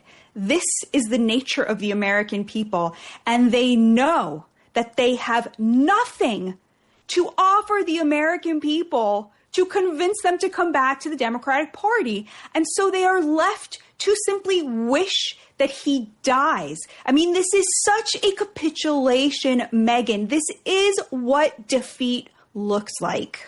Yes, it's so true. That's their only way out, is to hope for an early demise, which is just so vile. Disgusting. You've got Tim Walz. Okay, Jen Psaki, she's a talking head, whatever. But Tim Walz was recently the vice presidential candidate on the Democratic ticket. Maybe you'd expect a little better, a little higher in terms of the rhetoric. You would be disappointed. Here is SOT 27. You get up in the morning and you doom scroll through things, and although I will say this, the last few days you woke up thinking there might be news. Just saying. There will be news sometime, just so you know. There will be news. Look at him. So chipper. Don't worry, there will be news. In other words, Trump will die. Something to look forward to. The absolute nerve, especially with a president who was subjected to at least 2 assassination attempts and just dodged death in recent history to the great. Right. So if you live in my right-wing world, you hear all the time about the problem of lack of meaning. But just fascinating, this idea that some people live in a world of meaning that is perhaps too intense. Their lives are too saturated with meaning. I experienced that in Israel. Everything just seemed much more intense and much more loaded with meaning than life in Australia and the United States. And so for people with a strongly nationalist worldview, or a strongly religious worldview, strongly tribal worldview, if you live in a community that is dominated by your group, right, you should have a life that is saturated with meaning. Meaning is not optional, right? It's imposed, it's unavoidable, it's total. Right? Everything will point back to God or to salvation or damnation or the nation, the tribe. Right? You can't interpret your life in any other way, right? Meaning is baked into your community. Now, in a secular, disenchanted world, meaning is not a given, something that every individual has to construct or to choose or to negotiate, and that often leads to feeling like nothing really matters. And there are advantages in some circumstances taking the attitude, LOL, nothing matters. If you are frozen or burdened by an excess of meaning, the occasional break of LOL, nothing matters can be adaptive.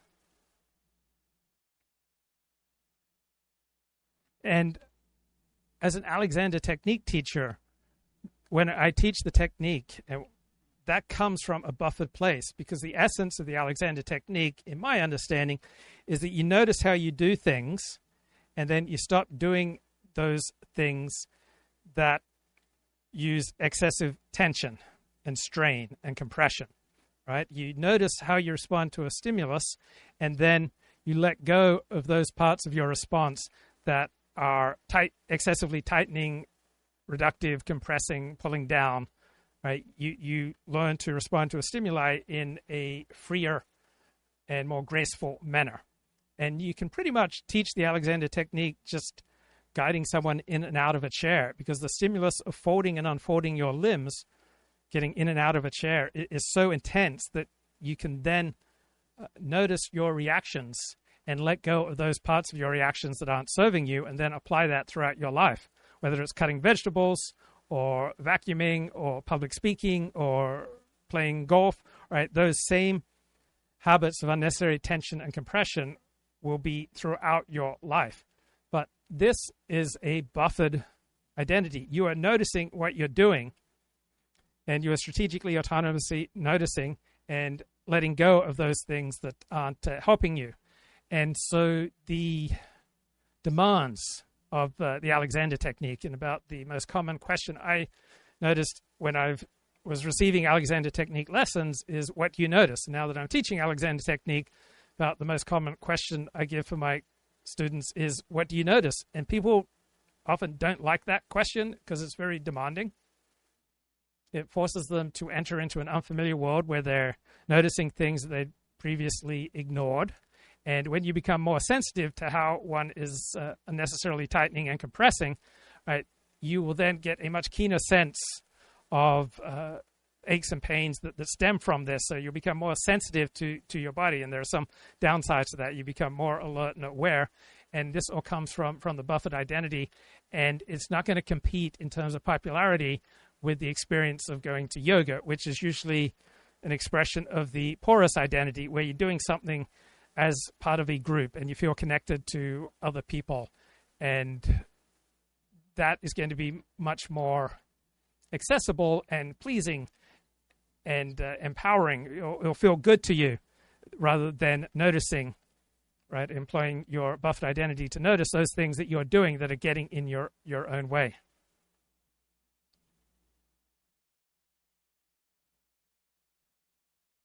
Relief of every sane person in the nation. Now to be openly, talking about what a delicious day it's going to be, it's totally irresponsible. I mean, it's godless is what it is. It is truly, truly godless. And I remember the first time somebody... And Kip asked, is America even a nation of laws anymore? It's like people asking, is America now an autocracy? Is it a dictatorship? Is it an oligarchy? It's all of those things, right? There is a component of the rule of law in every advanced democracy. There's also a component of the dictatorial, or your rights can be taken away in a state of emergency. There's always a component of the free market. There's always a component of socialism, right? There are always varying components in every regime. Every regime is constantly changing as one component becomes more or less powerful. So you may have a diminishment of the rule of law and an increase in the power of the executive. So yes, the rule of law plays a role in America today. It may not be as strong as it played 5, 10, 50 years ago.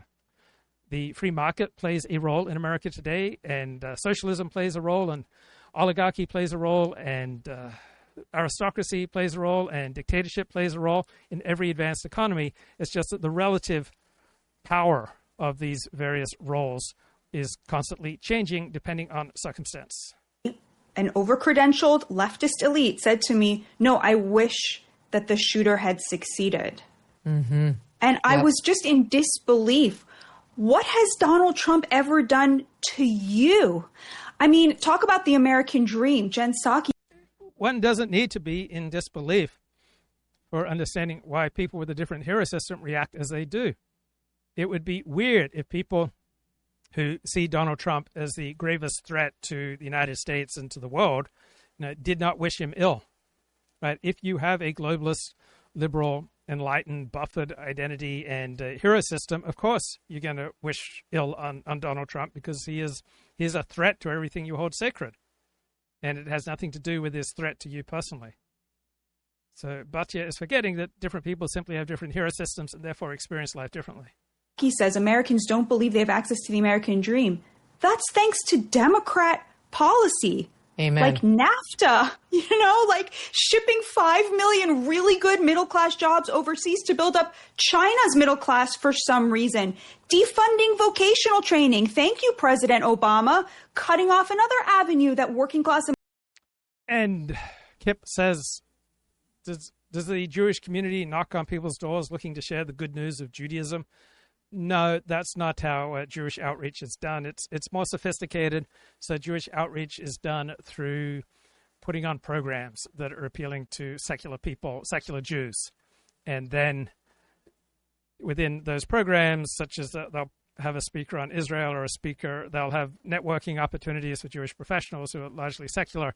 And then within those programs, there will often be invites to a Shabbat meal. So it's the personal experience of connection and feeling embedded within a community and building close ties with people that shifts people to a higher level of religious observance. It's not primarily the articulation of theology or philosophy.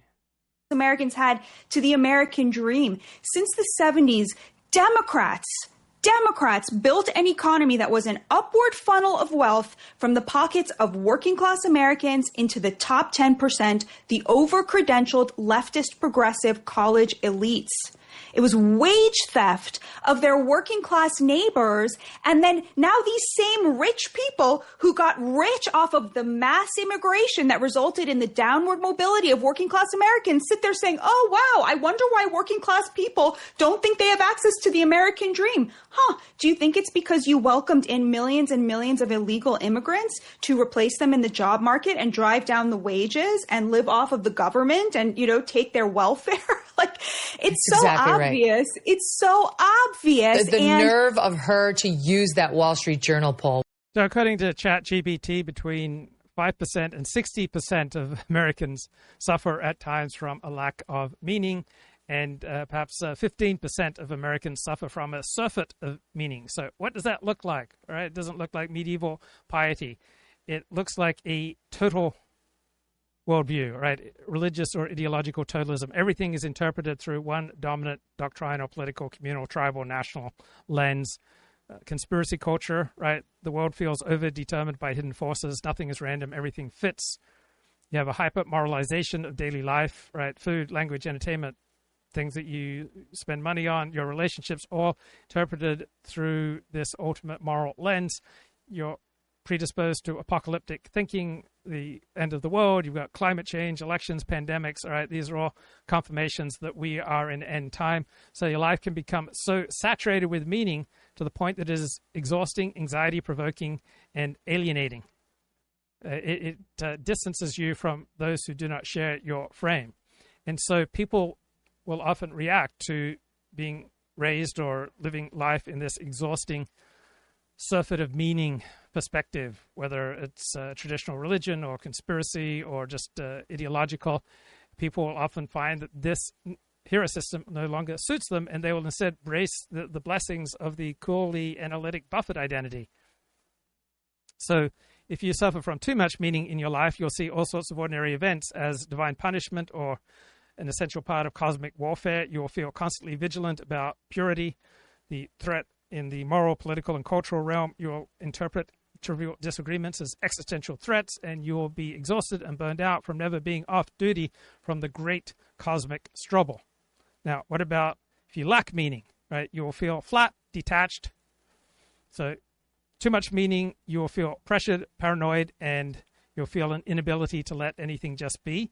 If you have too little meaning in your life, you're much more likely to suffer from depression and apathy, right? Sadness, emptiness, hopelessness, lack of purpose. Nothing feels rewarding because nothing is important.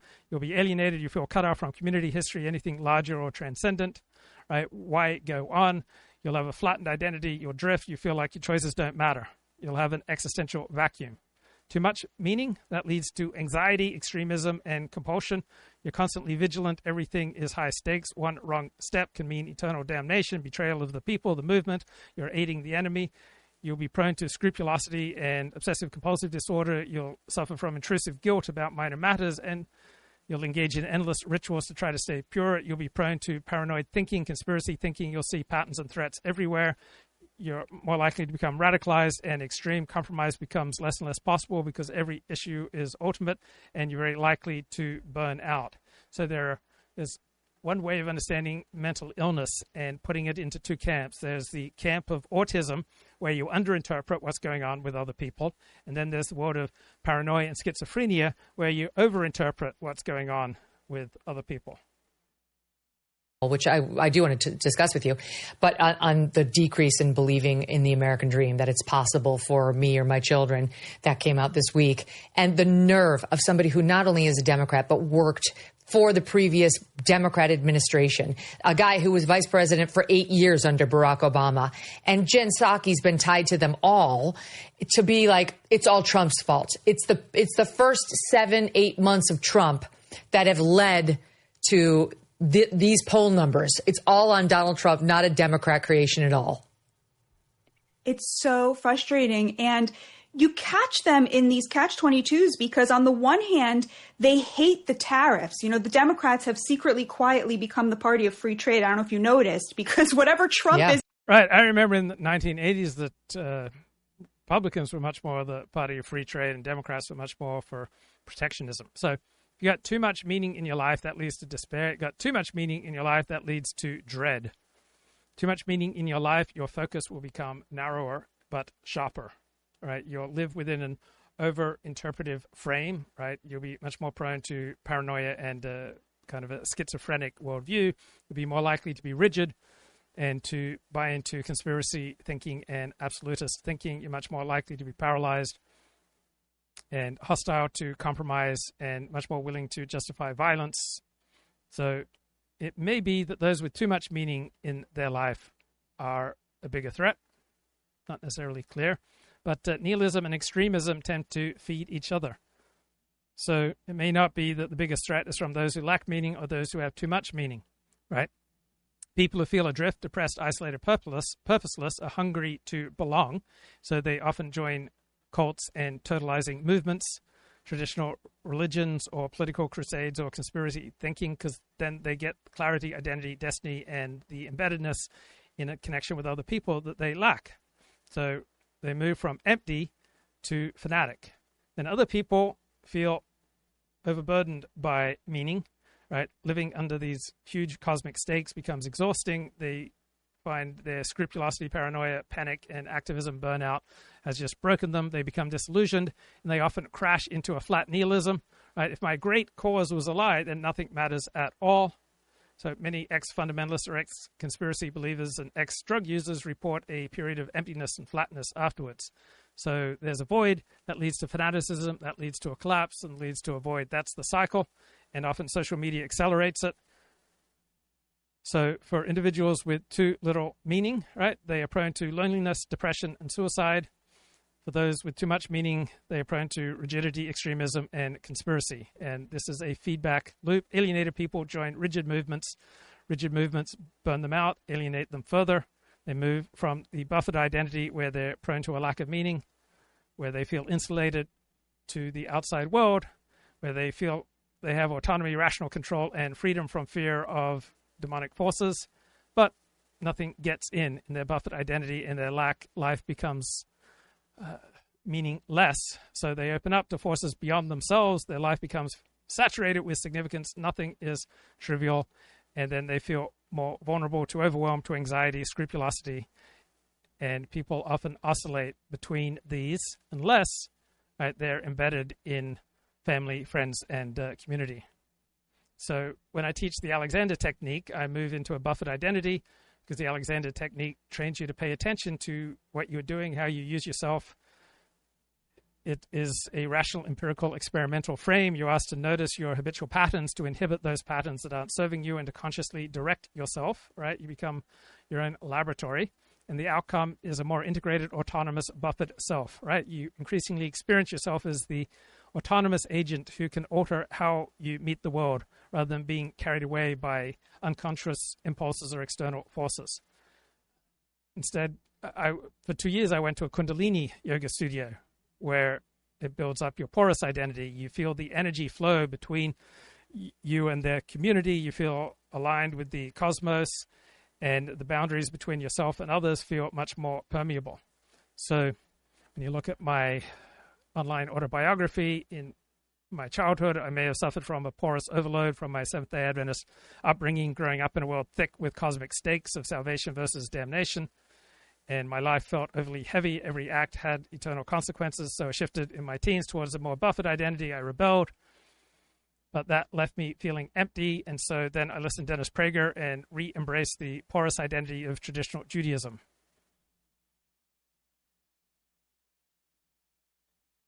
They have to be the opposite. So Trump said, this trade's not fair to American workers. Suddenly they're rushing to defend trickle-down economics and free trade. Okay, let's set that aside. So they hate the tariffs, like all rich people, which is who the Democrats' base is now, hate tariffs, right? They want free trade. They want cheap stuff. But then they'll say, but Trump, everything he does is for the rich and for the elites. If that's true, why do the rich and the elites hate him? If that's true, why did, for every billionaire who backed Trump, Kamala Harris get 2? Why did 95% of donations to politics coming out of the top 3 management consulting firms go to Kamala Harris and not Donald Trump?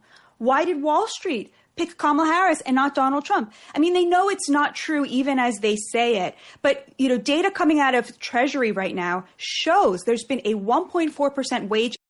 So when I feel flooded with meaning, I may adopt the attitude, LOL, nothing matters, because that calms me down. When I need energy, right, when I need to build up my passion and my commitment and my connection, right, then I think about the people who are most important to me and connect with them. If you can enjoy watching sports without rooting for anyone, that's coming out of a buffered identity. You simply are detached and you're appreciating the skill, the flow, and the beauty of the game, right? And the outcome does not pierce your identity. I was so mad Thursday night when CeeDee Lamb, the Dallas Cowboys wide receiver, dropped a bunch of passes. And all my most intense memories of CeeDee Lamb are him dropping important passes. But apparently, according to the statistics, when I was able to re-enter my buffered identity, CeeDee supposedly only dropped 5 passes all of last year, and he dropped 4 Thursday night. It was killing me. I was so mad. I even said curse words repeatedly while watching that game. So I was very much in my tribal, porous identity. So if your team's fortunes feel like your fortunes, which happened to me Thursday night, then the loss ruins my mood, and a win right? That would feel transcendent, right? Boundaries between me and my team blurred, right? The team struggle became my struggle. Meaning, all right, my meaning was saturated. I felt cosmic stakes. If we'd beaten the defending champs, that would have been amazing. So I was very much in my porous identity. I did not enjoy it after the Cowboys lost. So I tried to move into my more Buffett identity and see things more analytically in a more detached way. So in your Buffett identity, you can watch sports for the skills, the beauty, the tactics without attachment. You can be calm and just enjoy detached analysis. Most people will watch sports as an expression of their tribal identity.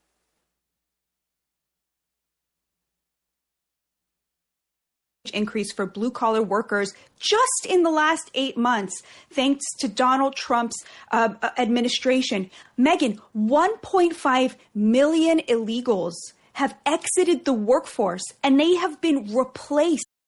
Okay, I'm asked what are my principles. So my principles come from nationalism. I want what's best for the American people. I want the American people, my fellow citizens, to have as much dignity, safety, and opportunity for prosperity as possible. I want them to enjoy a cohesive, high-trust society. And as part of that commitment and that principle, I loathe anything that threatens those things. I want an end to immigration. I want public policy that encourages Americans to revere that which unites them rather than venerate diversity where you praise that which divides us. The more diverse our society, the less we have in common. So that's a key principle. Another key principle for me is the recognition that we get to determine how much violent crime we have by how severely we punish people who commit violent crime and by how many resources and how much excellence we devote to catching people committing violent crime. So I want tougher, longer prison sentences. I want capital punishment for people who commit murder. So I am an anti-murder, anti-violent crime activist. I particularly want public spaces to be clean and safe so that people can appreciate them. And therefore, I want more severe punishment and broken windows policing to enable more safety in public spaces. I believe that most people's lives will be improved with a more intense in-group identity and with more community. So I don't like the HRification of American life, where more and more litigation and government intrusion is encouraged. I prefer the traditional American Constitution compared to the Civil Rights Constitution. So I want a return to the benefits of full enjoyment of private property and of the right of freedom of association. So I'd like some rollback of the more intrusive parts of the civil rights agenda. So those are some of my key principles. That which is good is that which promotes connection, cohesion, and trust between members of a group. By 1.8 million American workers. This is like an astonishing feat. And despite the fact that many of those Americans who replaced illegals are working in things like meat packing, you haven't seen a huge increase in prices. There's a very small increase in prices, in consumer prices. It's less than 1%. Despite the fact that we're replacing people who will work for $5 an hour with Americans who expect health care. I mean, what Donald Trump has done with our economy is staggering. He's reduced the income gap, reduced the wage gap. He's literally bringing back the American dream for the bottom. And all you hear when you turn on cable news is millionaires bemoaning the fact, that this economy is bad for them. It's just the chutzpah here, the chutzpah, and them blaming him for everything that went wrong under successive Democrat administrations. It's disgusting. The nerve. So I want to give a couple stats on that poll in 1 second, but I do have to play the Trump response. He spoke with Peter Doocy at the White House about the alleged rumors. The rumors of my demise have been greatly exaggerated. And Peter Doocy raised it with him in SOT 25. Here's how that went. So what's the area of life where there is consistently the biggest gap between what people say publicly and privately? And I think in America, it's certainly on the matter of race. And in 2005, I interviewed this professor of English literature at Yale, Jeffrey Hard, who just written a terrific book, The Making the American Conservative Mind, National Review and Its Times. And he pointed out dramatic difference that I have seen among conservatives in that the things they'll say in particular about race are very different publicly from privately. Also true of many of my liberal professors. So publicly, they are much more optimistic about the challenges of America's racial diversity, but privately, they're often much more pessimistic. And Jeffrey Hardett noted that one of the founding editors of National Review, perhaps its most significant, James Burnham, perhaps he was in an excessively pessimistic mood when he remarked to me once that the black problem will probably ruin the country. Right? That's not something that he would say publicly, but you'll hear this kind of pessimism all over the political spectrum, very different intensity of pessimism compared to what people say publicly. So people, I think, speak more dramatically differently about race publicly compared to private. Right. In private, people tend to be much more hostile, negative, and despairing about us all getting along. In public, people have followed the cues to say the right things. Private people often say horrible things about outgroups, right? They might even vent that these problems between groups are insuperable, and they might even whisper their fantasies about other groups disappearing, right? They will confide to members of their own group. You don't know how awful it is to have to deal with this other group. Right, I have to say these things, I have to grin and bear it, but I really, really hate them. Now, there's nothing particularly American about this. This is worldwide. People do not tend to like strangers, and then when you put people under pressure, they will tend to hate strangers. So in the U.S., there's a particular shared script that we're supposed to use when we talk about things like race, that we're all in this together and we're making progress. But in private, right, people tend to be much more cynical, despairing, and hostile. And one gap in this area that I think is particularly profound is with regard to gun rights. So when the news media talks about guns, they don't talk about this difference between the two political parties. So this is how it's often framed of late. New York Times here. Crime crackdown in D.C. shows Trump administration's uneasy relationship with guns. My God, why would anyone have an uneasy relationship with guns? Aren't they just wonderful? Or aren't they just terrible? If President Trump's actions were intended to drive a law and order wedge between Democratic big city leaders and their constituents, it has also exposed a division in his own coalition. Look, let's be real. Republicans want Republicans to have guns, and they don't want some of the livelier, younger male components of the vibrant Democratic coalition from having guns. On the other hand, Democrats don't want Republicans to have guns. They want their own voters to have guns. And this doesn't seem to get pointed out much, but for both dominant American political parties, right, their positions on guns are fundamentally about power, trust, and control, not about consistent principles. Right? Republicans want their base armed, rural, white, conservative voters. They don't want urban Democrats, often black and Latino young men, having easy access to guns. Right? Democrats want to remove guns from Republican voters. So both sides, right, their attitudes towards guns and all sorts of issues come down to what's best for my group, and let's protect my group from the other group by restricting the outgroup's access to guns.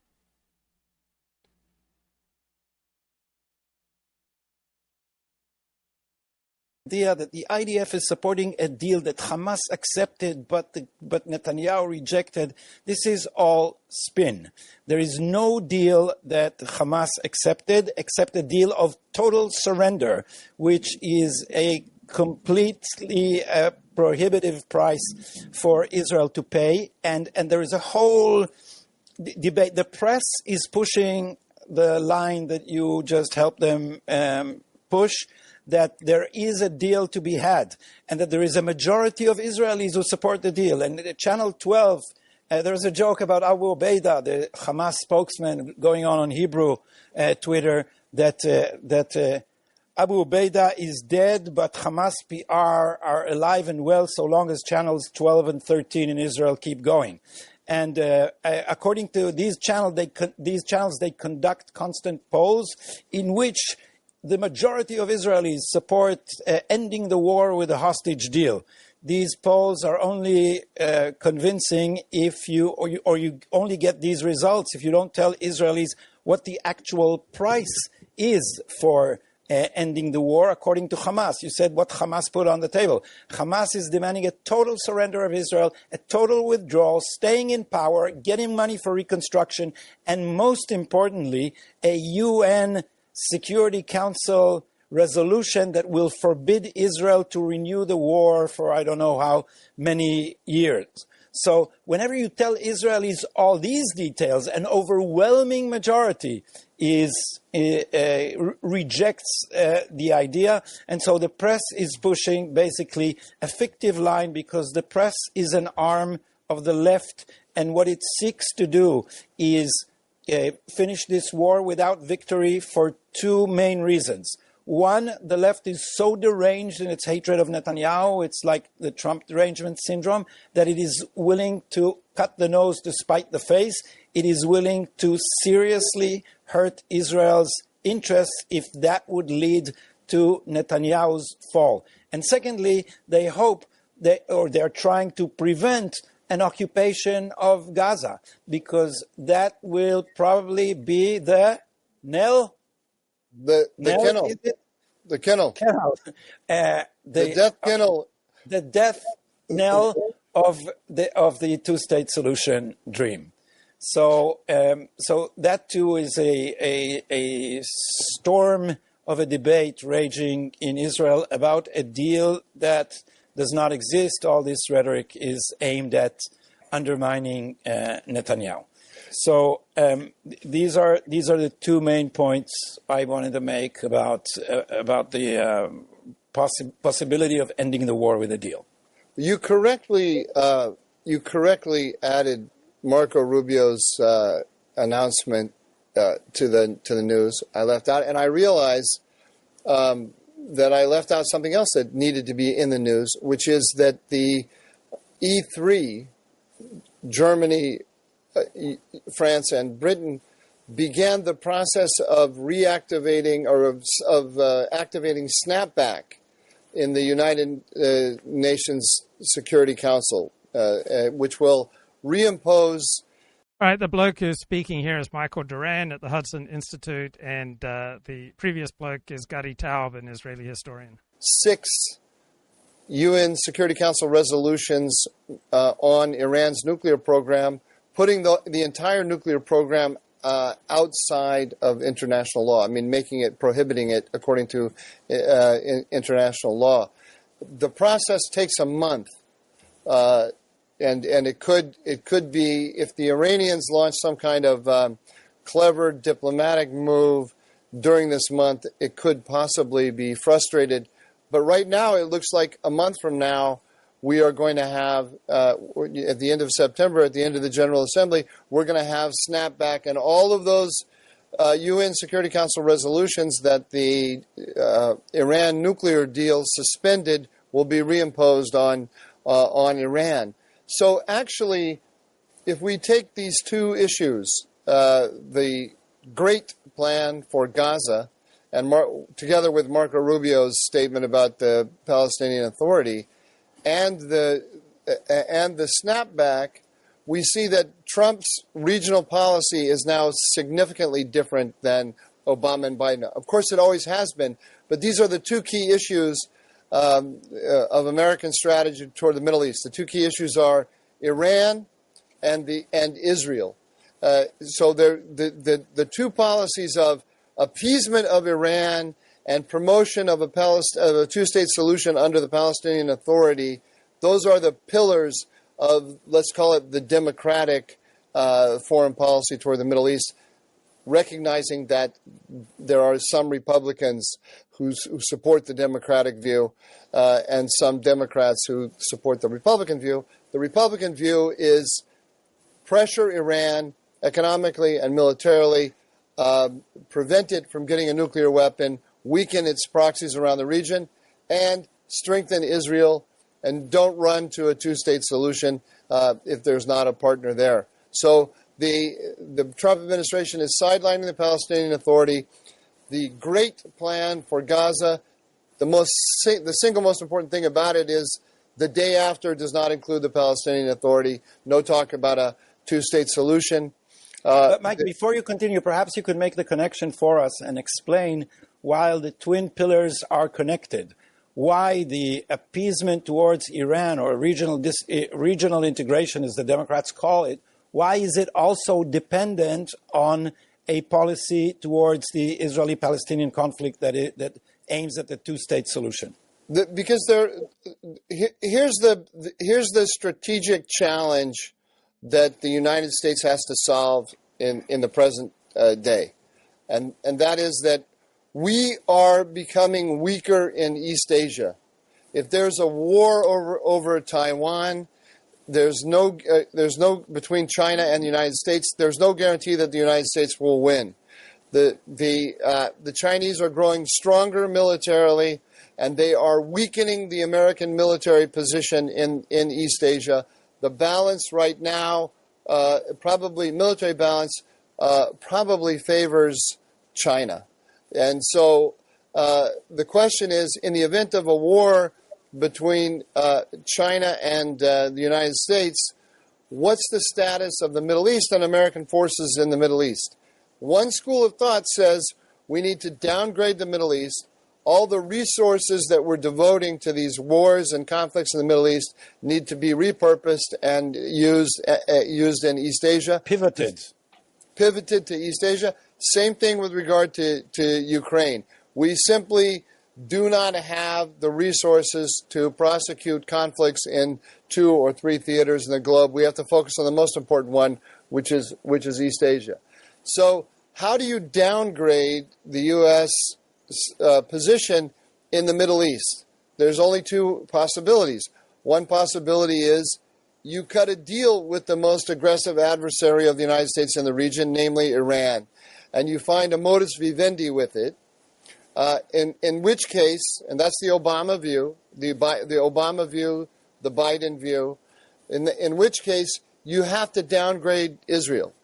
You have to, and Saudi Arabia as well, and you elevate negotiations with Iran as the priority in the region. The second option is that you build up a coalition against Iran in the region that relies more on allies than it does on American resources and on American military force. In that case, in that scenario, Israel is the key ally. And so Israel is either at the center, it's the single most important ally of the United States in the Middle East in the effort to contain Iran, or we have to distance ourselves from Israel, downgrade it, and cut a deal with Iran. Those are the 2 views. Right. I thought that was excellent clarity on the 2 dominant differing perspectives on dealing with Iran and dealing with Israel. Right. The United States does not have enough armed forces to dominate in the Middle East and in Europe and also in Northeast Asia. So it has to be selective where it deploys its resources so it can then either build up its ally Israel in the Middle East, or it can appease Iran. So the Obama approach was to appease Iran and to downgrade Israel. The Trump approach has been to build up Israel and downgrade Iran.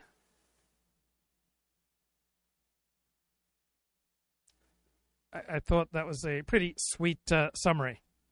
Right, here's a left-wing professor, Joan Williams at the University of California. She's got a new book out, How Elites Destroyed the Democratic Party in the U.S. and Fueled Populism. There's a very clear path forward. First of all, is to understand why people are so angry.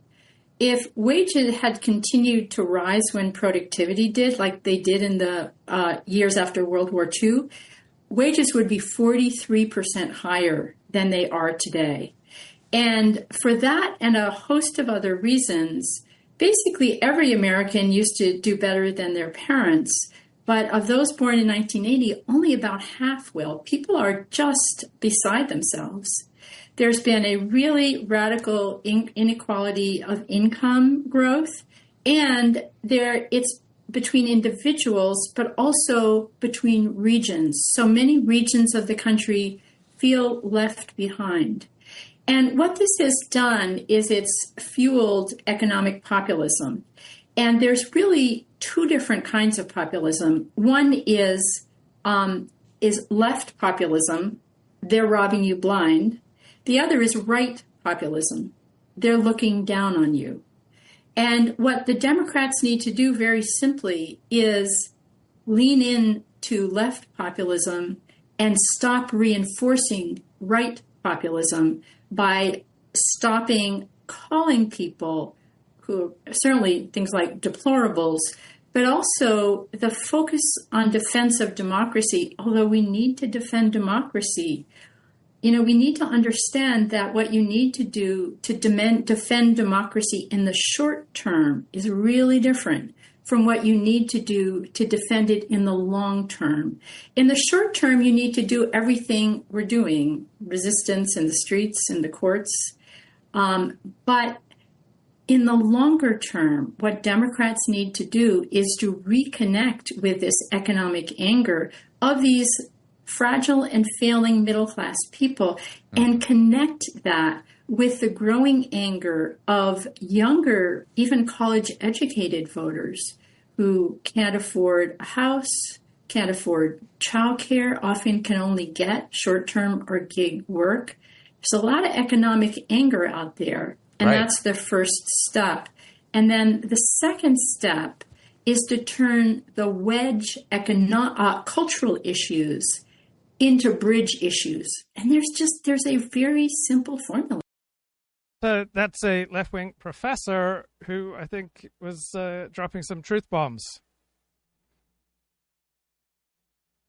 All right, if you can't trust central bankers, then who can you trust? The elite news media is outraged that Donald Trump wants to compromise the independence of the Federal Reserve. And I do believe in expertise, right? And when ignoring expertise quickly leads to disasters like planes falling from the sky and buildings collapsing, right? Then you absolutely should be listening to experts. But when the value of expertise is more nuanced, right, you are better served with a less subservient attitude towards experts. The New York Times has told us that Donald Trump is stripping the government of expertise, that he doesn't have independent sources of information as he's trying to broker an end to the Russian invasion of Ukraine. Well, how well has foreign policy expertise served the United States in the past? Right? Much. No, all expertise is not neutral, right? It always has certain partisan tilt because, for example, even valorizing the importance of expertise in foreign relations, you push that policy if you're a foreign policy expert, because that's going to lead to more status, more prestige, more income, and more jobs for people like you. Right? Much of the reason that there is so much conversation about a Cold War 2.0 with China because it promotes the careers of people who would benefit from a more intense engagement with China and with the development of a Cold War 2.0. So much of conventional wisdom is that it was containment policy that was employed by the United States that brought down the Soviet Union, but the evidence for that is quite mixed. The evidence that we need a containment policy to deal with a rising China is also quite mixed. The good thing about having a containment policy with China or a containment policy with Russia or a more assertive, aggressive, interventionist foreign policy is that it provides jobs for all sorts of people claiming foreign policy expertise. So hawks, interventionists, the aggressive in competing states, they all benefit from each other in their domestic battles. They're more likely to get power, prestige, and jobs. So experts are not neutral. They're not disinterested. And whenever someone tells you that something is right and something is wrong in a moral sense, you need to understand where are they coming from, like who decided this is right and wrong. People, whether experts or non-experts, tend to overwhelmingly be motivated by their own interests, their own status, their own money, and their own power. So apparently Donald Trump has done more than his predecessors to diminish the power of expertise. Scary, right? Well, experts helped to get us into war in Afghanistan and Iraq, absolute disasters. I generally respect the contributions of experts with regard to COVID, but often they reduce their credibility through overstatement. And we have a system that tends to keep the disagreements between experts hidden. So instead, we're just told things like science says, or the science says, yes, and the experts say, but their disagreements are hidden. We hear that 4953 intelligence officers say that the Hunter Biden laptop story bears all the hallmarks of Russian disinformation. So the expert class is overwhelmingly on the side of the buffered identity, the enlightened left-wing critique, and it is people on the left who dominate most of our institutions. And the more institutions become left-wing and partisan, that reduces respect for those institutions by people who do not share that political perspective.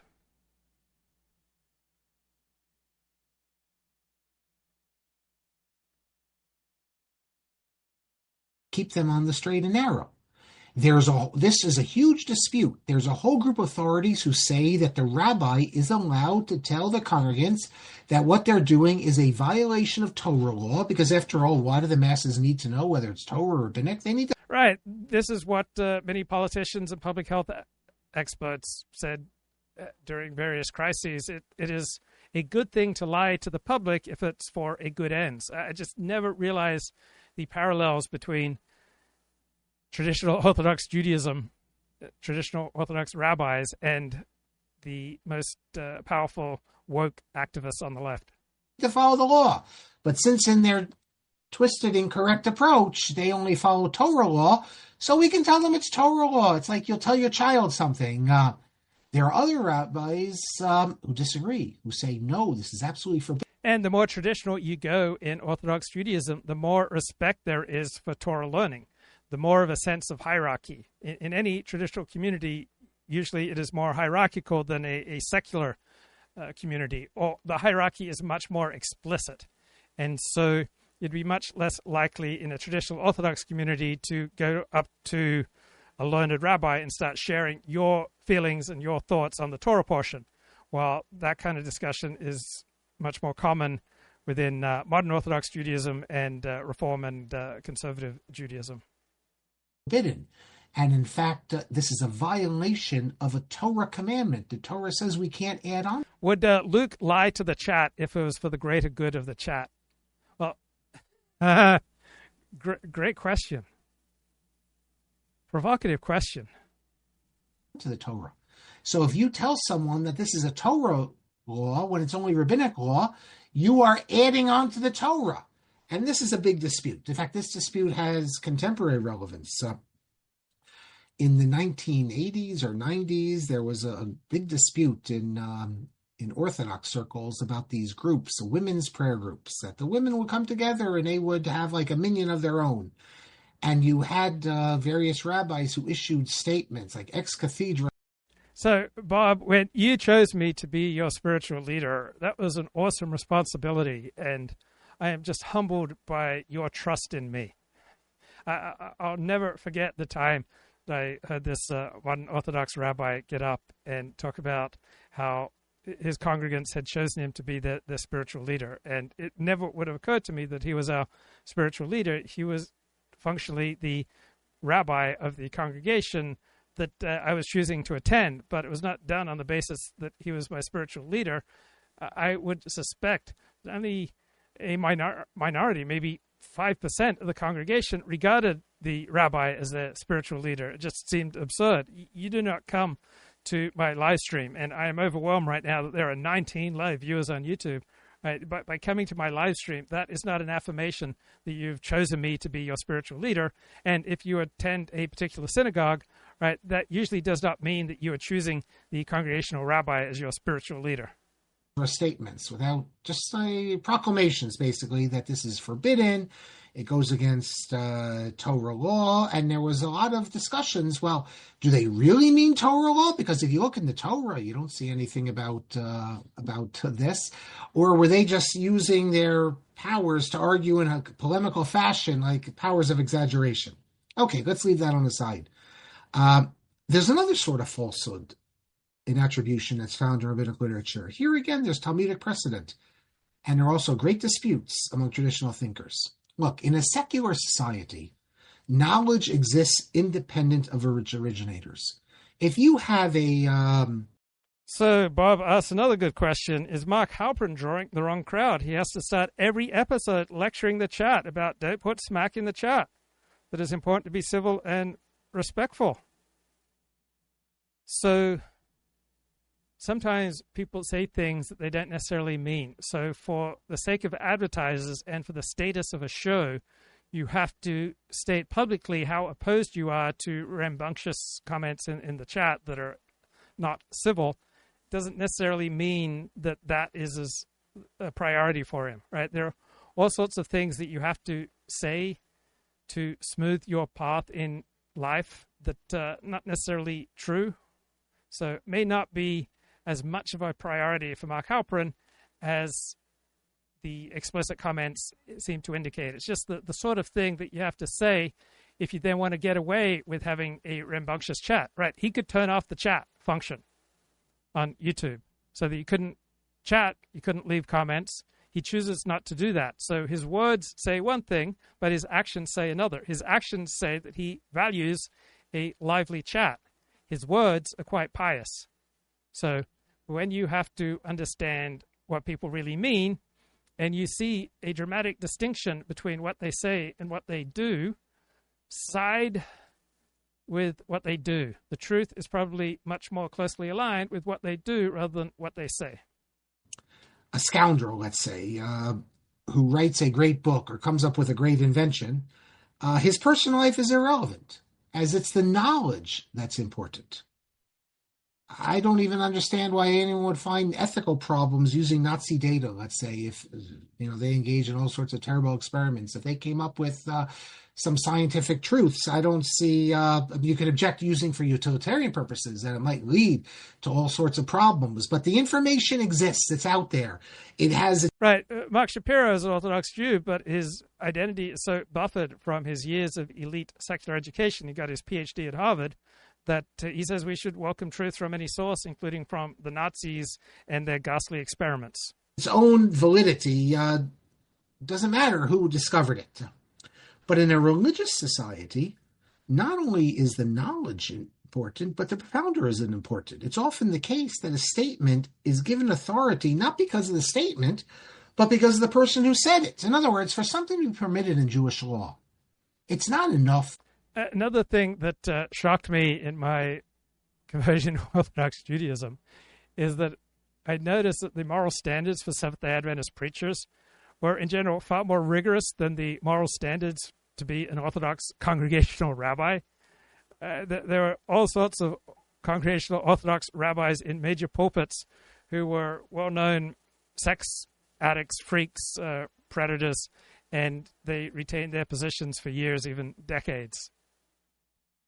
That took me aback because I saw traditional Judaism as a much more sophisticated and appealing moral system than the Seventh-day Adventism that I grew up in. But just have to be honest, the moral standards to be a congregational preacher in Seventh-day Adventism tend to be much more rigorous than the moral standards to be an Orthodox rabbi in a congregation. That someone makes a good argument.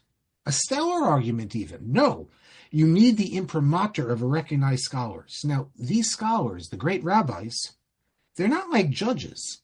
Judges, let's say in America, they have authority by virtue of their positions. But the rabbis, the great rabbis, their position comes from their authority. And so one reason why it is much easier to insist on high moral standards for a congregational leader in a religion is if the religion's hierarchical. So Seventh-day Adventism is a hierarchical religion like Roman Catholicism. There is a general conference president at the top, and then there's a committee around him, and they essentially get to make the decisions for every important decision for every Seventh-day Adventist congregation in the world. By contrast, Orthodox Judaism and many Protestant denominations are congregational. So in the congregational structure, the congregation makes the decision, or the leader of the congregation has so much power that the congregation follows the dictates of the leader. And so in a congregational structure, it is much more difficult to impose moral standards as opposed to a hierarchical structure. And I'm not arguing that either structure, hierarchical versus congregational, is inherently superior. They both come with strengths and weaknesses. So in the congregational structure of much of evangelical Protestantism or of Orthodox Judaism, because you don't have a hierarchical structure, right, then the Orthodox rabbi of a particular synagogue can often get away with behavior that he could never get away with in a hierarchy. First they have the authority, then they have the position. And their authority is inextricably linked with the community sense that this person is both pious and learned. In fact, piety is crucial in determining that X is an authority and Y is not. There's lots of learned people, but if they don't have the necessary piety. Also, in the evangelical Christianity in which I was raised, sexual sins are the worst sins. So anyone engaged in any sexual sin, they are very quickly drummed out of any position of religious authority. From the perspective of traditional Judaism, sexual sins are not necessarily the worst sins. There may be all sorts of other sins that are more heinous. And so in Seventh-day Adventism, right, as soon as there's evidence that a religious leader, significant evidence that a religious leader has committed a sexual sin, in my memory, they were fairly quickly drummed out of office, while all sorts of rabbis, it's been widely known, have engaged in inappropriate sexual behavior or predatory sexual behavior, but maintained their position because they were not in a hierarchy, because they essentially ran the show within their own congregation. They're never going to be taken seriously. By the same token, there's lots of pious people, but they need the necessary scholarship. But then I'm thinking of a congregation, a contradiction to what I just said. The Roman Catholic Church is hierarchical, but it shielded priests from the overwhelming evidence that they were engaged in sexually predatory behavior, and this has ended up costing the church billions of dollars. So there were some Seventh-day Adventist clergy committing sexually predatory behavior and getting away with it, but I think it was my sense is that it was a smaller problem in Seventh-day Adventism as opposed to the Roman Catholic Church. So you can have a hierarchical organization like the Roman Catholics and still have sexual predators getting away with their predations for decades. To be taken seriously. So when it comes to law, clearly you need someone who's pious and learned for their. On the other hand, I noticed in the news media there was much more enthusiasm to go after Roman Catholic clergy and the Roman Catholic Church for covering up for sexual predators than there was to go after Orthodox Jews for covering up sexual predators in their midst, because I think the Roman Catholic Church embodies organized religion in the West. It's the biggest, most significant organized religion in the West, and therefore most likely to draw the ire and rage of the secular elite who dominate journalism, while Orthodox Jews and other minority groups received gentler treatment.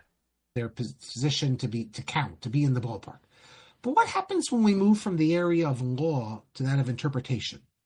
Let's say a heretic or a sectarian puts forth a brilliant, wonderful interpretation of religious texts that he might not even accept the binding authority of. Already the Talmud speaks of men, quote, men whose waters we drink, but whose names we do not mention. There is an entire tradition in Jewish thinking that assumes that you can use the insights of these people, but their names should not be recited in order that they lose the honor of having been recorded in rabbinic tradition. That's their punishment. Maimonides follows a completely different approach, which also has many important figures who stand by it. He believed in citing the truth from whoever states it.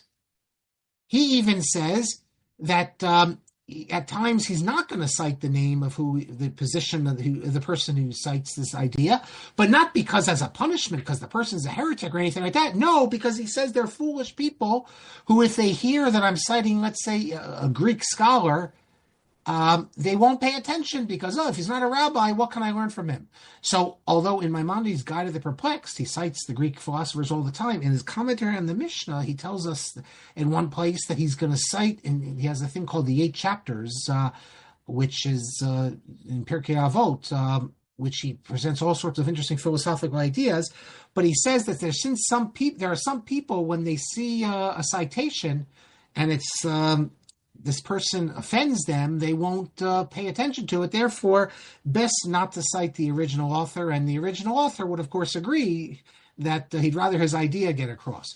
It would be like today if, in certain communities, if you cite, let's say, a Christian interpreter of the Torah, people will immediately put it down. They won't. What can you learn from that? So, the Art Scroll Chumash, for instance, will never have any. Not only will they never have any non-Jewish writers, they'll never have any cited. They'll never have any non-Orthodox thinkers. On the contrary. So I grew up in Australia, and the general attitude in Australia was that if you weren't Australian, you weren't significant. And I also grew up Seventh Adventist, and there wasn't a lot of citing of non-Seventh Adventist scholars. So Orthodox Judaism feels pretty familiar to me with its historical reluctance to give credit to the insights of those outside the fold. Steve Sailer is probably the most influential pundit operating in the last 30 years, but people in respectable high-status positions are highly reluctant in general to cite him because he is identified as a crime thinker, and it can be very dangerous to your status to cite Steve Sailer. So people routinely take the insights of Steve Sailer but do not credit him. Just like in Orthodox Judaism, right? The insights of members of outgroups are often used, but are not credited. On the contrary, however, on the other hand, look at the Hertz Chumash, the old Hertz Chumash, which cites Christian thinkers and Reform rabbis and everyone, and he justifies this in the introduction by stating that, as Maimonides says.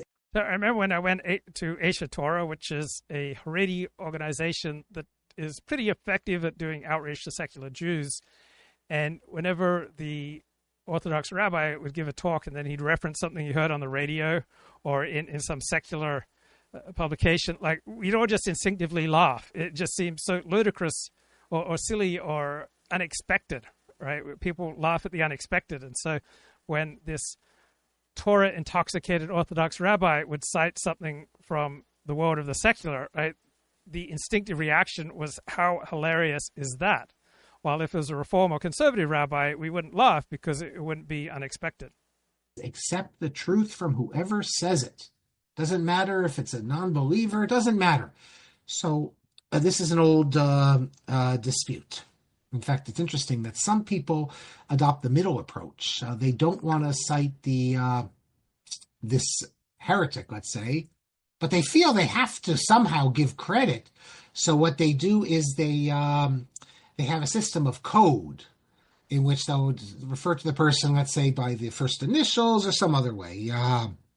So Shapiro is outlining how some of the Jewish tradition's relationship to truth is that truth is purely instrumental, but that's also how most people operate, right? We tend to do that which is most efficacious for us at the time if we can get away with it. Now, in a much more information available environment such as today, the deceptions of the past are just simply not going to be as easy to get away with. Now, since I mentioned Maimonides, let me briefly mention another example of falsehood in writing of Maimonides. And it too relates to what we've seen so far, namely that the absolute truth can be waived occasionally for religious considerations. Now, today I think we live in an era where truth is paramount. So, from a Seventh-day Adventist perspective, Jews seem blunt and often rude and overly confrontational and overly obsessed with this world and not spiritually minded. from a Jewish perspective, when you hear godly Protestants talk and you see how they present their institutions in websites and literature, right, it seems fake. And different groups, right, have different ways of being. So I've Seventh-day Adventist friends who are leading some retreat for seniors and talking about the advantages of the Seventh-day Adventist vegetarian diet. And some elderly Jewish man stood up in the middle of the speech and said, "Never have I heard so much nonsense in my life." And that's not how Seventh-day Adventists and Protestants in general conduct themselves. So Jews are much more verbally aggressive, particularly Ashkenazi Jews compared on average to non-Jews. People from the Middle East tend to be much more verbally intense than, say, people from Northern Europe. On the other hand, the flip side of that verbal intensity is that Jews are very unlikely to commit physical violence in places like the United States. Paramount, and everyone we believe should have access to it. But this was not the feeling in medieval times. In medieval times, it was thought that certain truths are dangerous for the masses, and therefore philosophy. So when you're young, there's a temptation to inadvertently fall on one particular moral good and then elevate it above all others. And then as you age, you recognize that moral virtues exist in a constellation and in constant tension with other moral virtues. So when you optimize for people's welfare, right, that may mean at times you de-emphasize the importance of telling the truth. Because if we routinely told the people in our lives the truth about what we were thinking or feeling, right, it would destroy our relations. So it's not that this more pragmatic approach to truth is just inherently primitive or immoral. It means that other moral virtues are optimized at a higher level than abstract notions of truth. Philosophers learn to write in an esoteric fashion. That is, certain truths. Rav Kook writes that...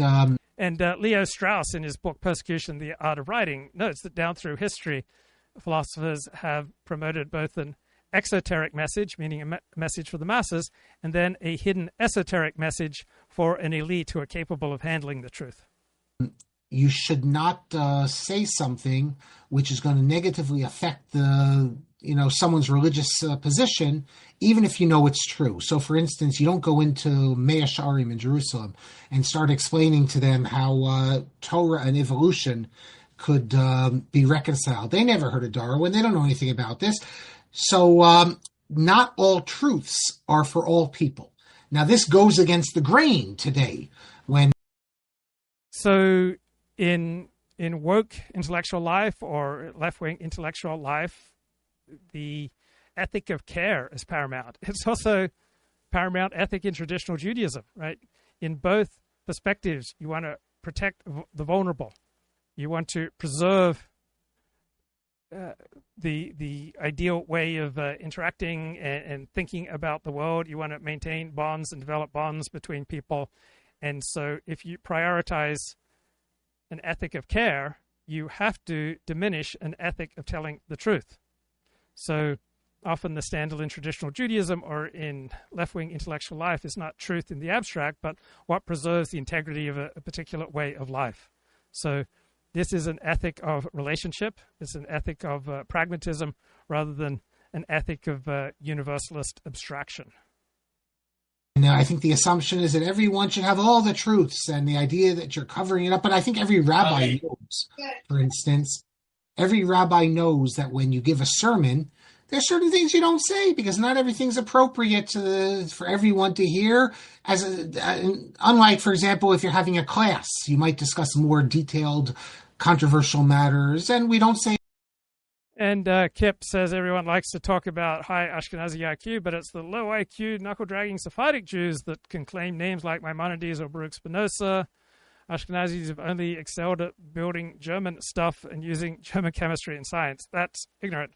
If you were to list the 100 most powerful Jews in Israel or in America or in any academic discipline, or the most influential 100 Jews in the 20th century, 90 to 95% of them would be Ashkenazi Jews. If you were to list the most influential rabbis, again, over 90% would be Ashkenazi. everything to our children that we'll say to our colleagues. And this was a common idea in medieval times as well. So as I said, philosophers learned to write in an esoteric fashion. That is, so that not everyone would grasp what they're saying, only other philosophers. Maimonides does the same thing. In the introduction to his Guide to the Perplexed, he tells us that because he doesn't want everyone to grasp his teachings, his hidden teachings, that's what they are, he's going to... So, like academic life and elite American life, traditional Orthodox Judaism values expertise and has a strong hierarchy where the most learned are on top. Getting some noise on my other computer, so I'm not pausing that. Maimonides tells us he's going to write in a certain fashion.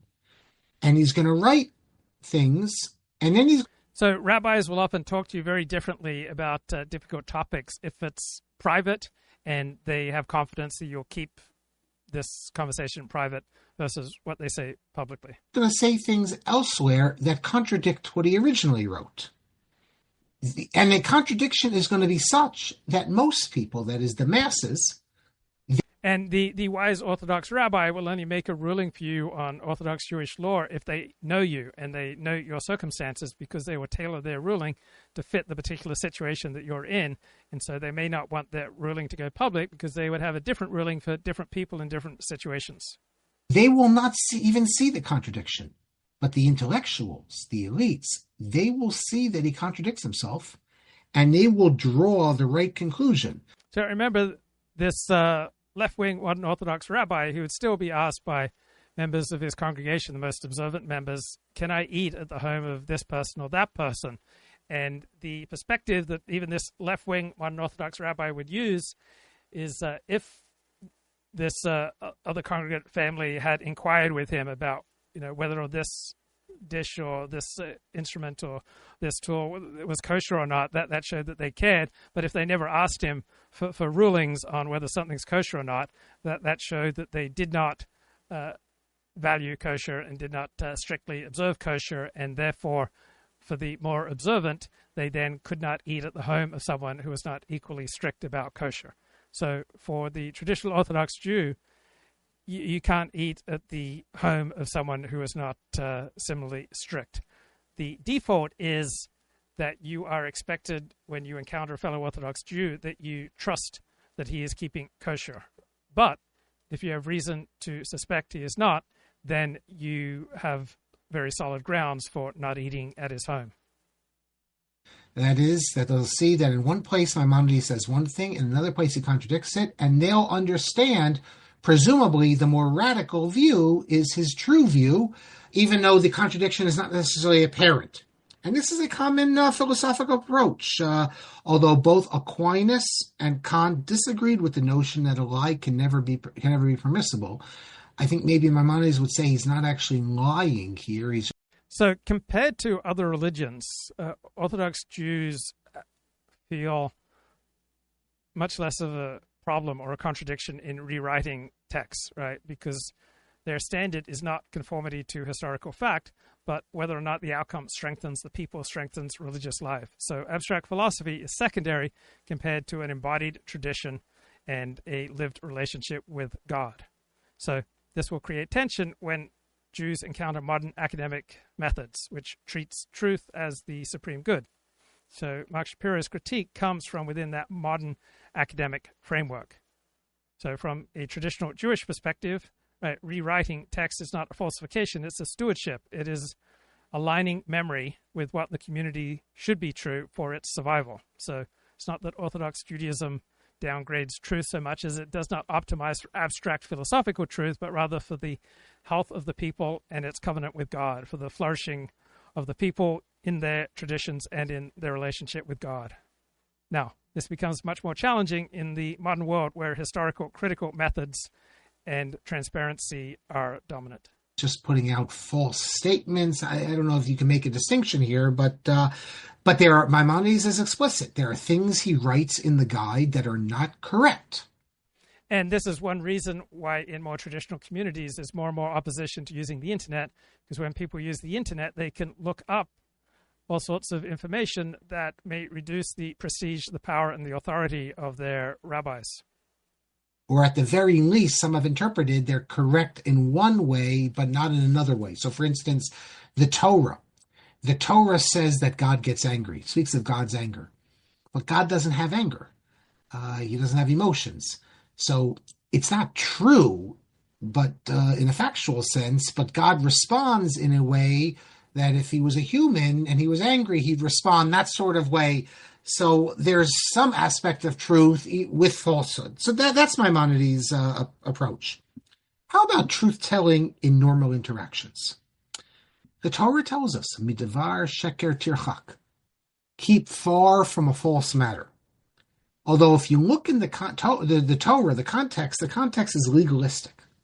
That is, don't lie in court or the like. So in a traditional society, it's a lot easier for its leaders to be paternalistic and to shade information, withhold information to try to steer behavior. But in a world of universal literacy and Google, this same strategy backfires.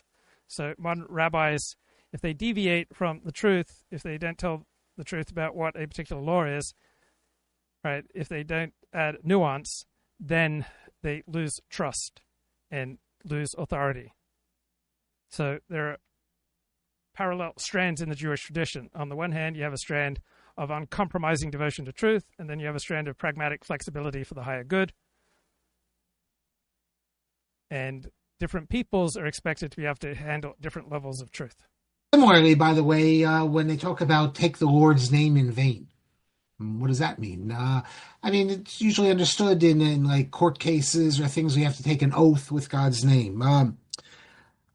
So although midvar sheker tircha, keep far from false matter, has usually been understood in classically in a legalistic context. So a dominant critique within traditional Judaism and within our modern elite world is of people who do not follow the proper procedures. Right? That seems to be the dominant elite mainstream media and Democratic Party critique of Donald Trump. He's not following the proper procedures. You have this veneration of process, both in traditional Judaism and in the world of the secular elite.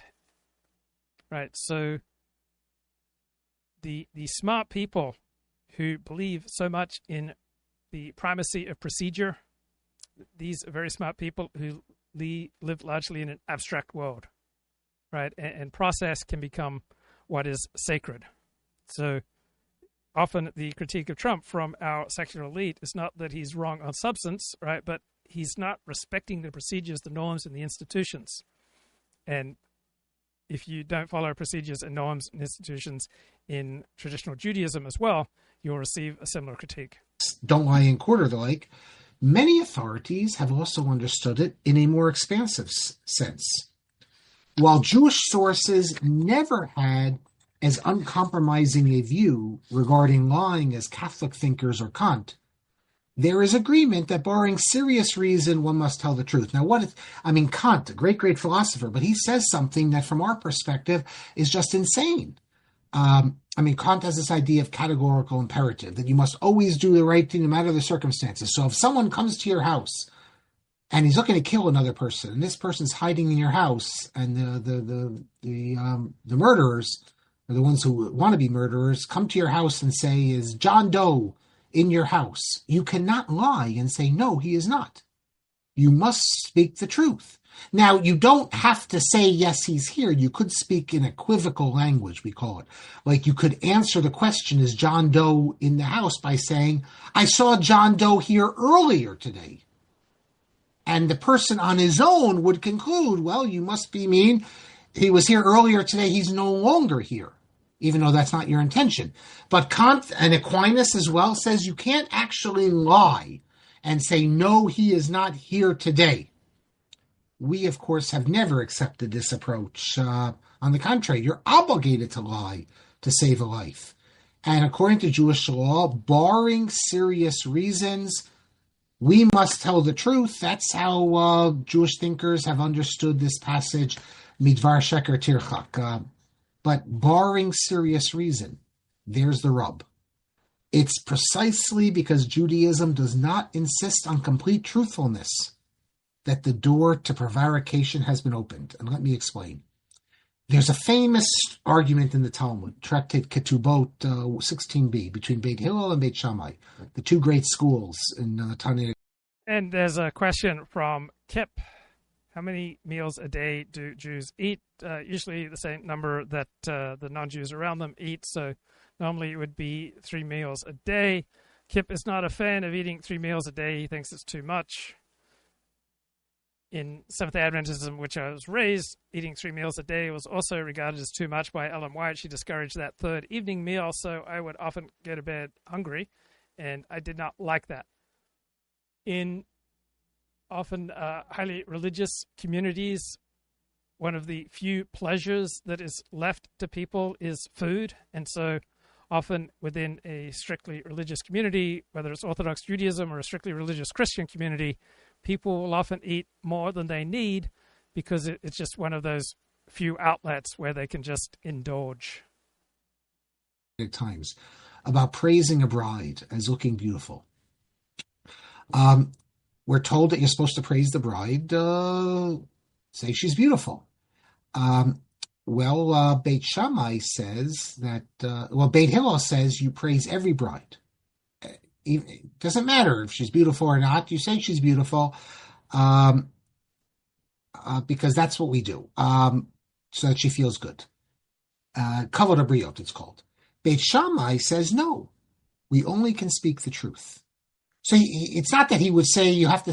So the more religious you go, the more traditional you go on the Jewish spectrum, the less attention people pay to their health, to working out, to looking fit, to staying fit. Usually there are many other priorities. So the more traditional the Jewish society, less likely you are to see people strolling around. Instead, you see people hurrying, scurrying everywhere they go.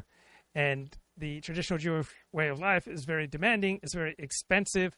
So people have to pour all their efforts into paying the bills, providing for their family, protecting their family, learning Torah, fulfilling their communal obligations, and their health and their fitness is often not at the same level of priority as it is for more secular Jews and for non-Jews. So you don't see a lot of Haredi Jewish marathon runners. You don't see a lot of super fit Haredi Jews working out on a muscle beach. Say she's not beautiful. You could say you could praise those aspects of her that you can be truthful about, or you can say she's a beautiful person. But Beit Hillel says no. You can bend the truth, tell a lie for the larger purpose, and everyone knows. So the New Testament often uses sporting metaphors, and Christianity has traditionally been much more open to the ways of the Greeks and the valorization of the body and athletics compared to Judaism. There are virtually no sporting metaphors, not only in the Hebrew Bible, but in the Jewish tradition. So there is not as much of an emphasis on staying fit in traditional Judaism as compared to wider non-Jewish societies.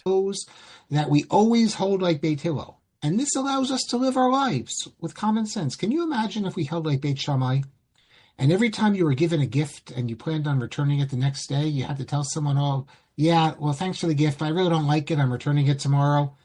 Or if your wife gets a new haircut and asks you how you... So smoking cigarettes stayed socially acceptable in traditional Judaism far longer than in, say, elite American life or university-educated American life. Like it, if you have to tell her the truth, if you don't like it, or a new dress. I mean, can you imagine if we actually had to always speak the truth? And sometimes you can't be equivocal. If someone asks you straight out, did so-and-so say something bad about me? And you actually... Now, even the most Orthodox Jews are going to be influenced by the society around them. So you will find athletic, fit Orthodox Jews. Usually they'll be more likely to be modern Orthodox rather than traditional. But to the extent that a Jew works out, puts a great deal of emphasis and importance on staying physically fit, that is not coming usually from the Jewish tradition. It is coming from an importation of a secular perspective into his way of life. have to say, yes, he did. I mean, sometimes you can't get around it. It would be very difficult to live in this world.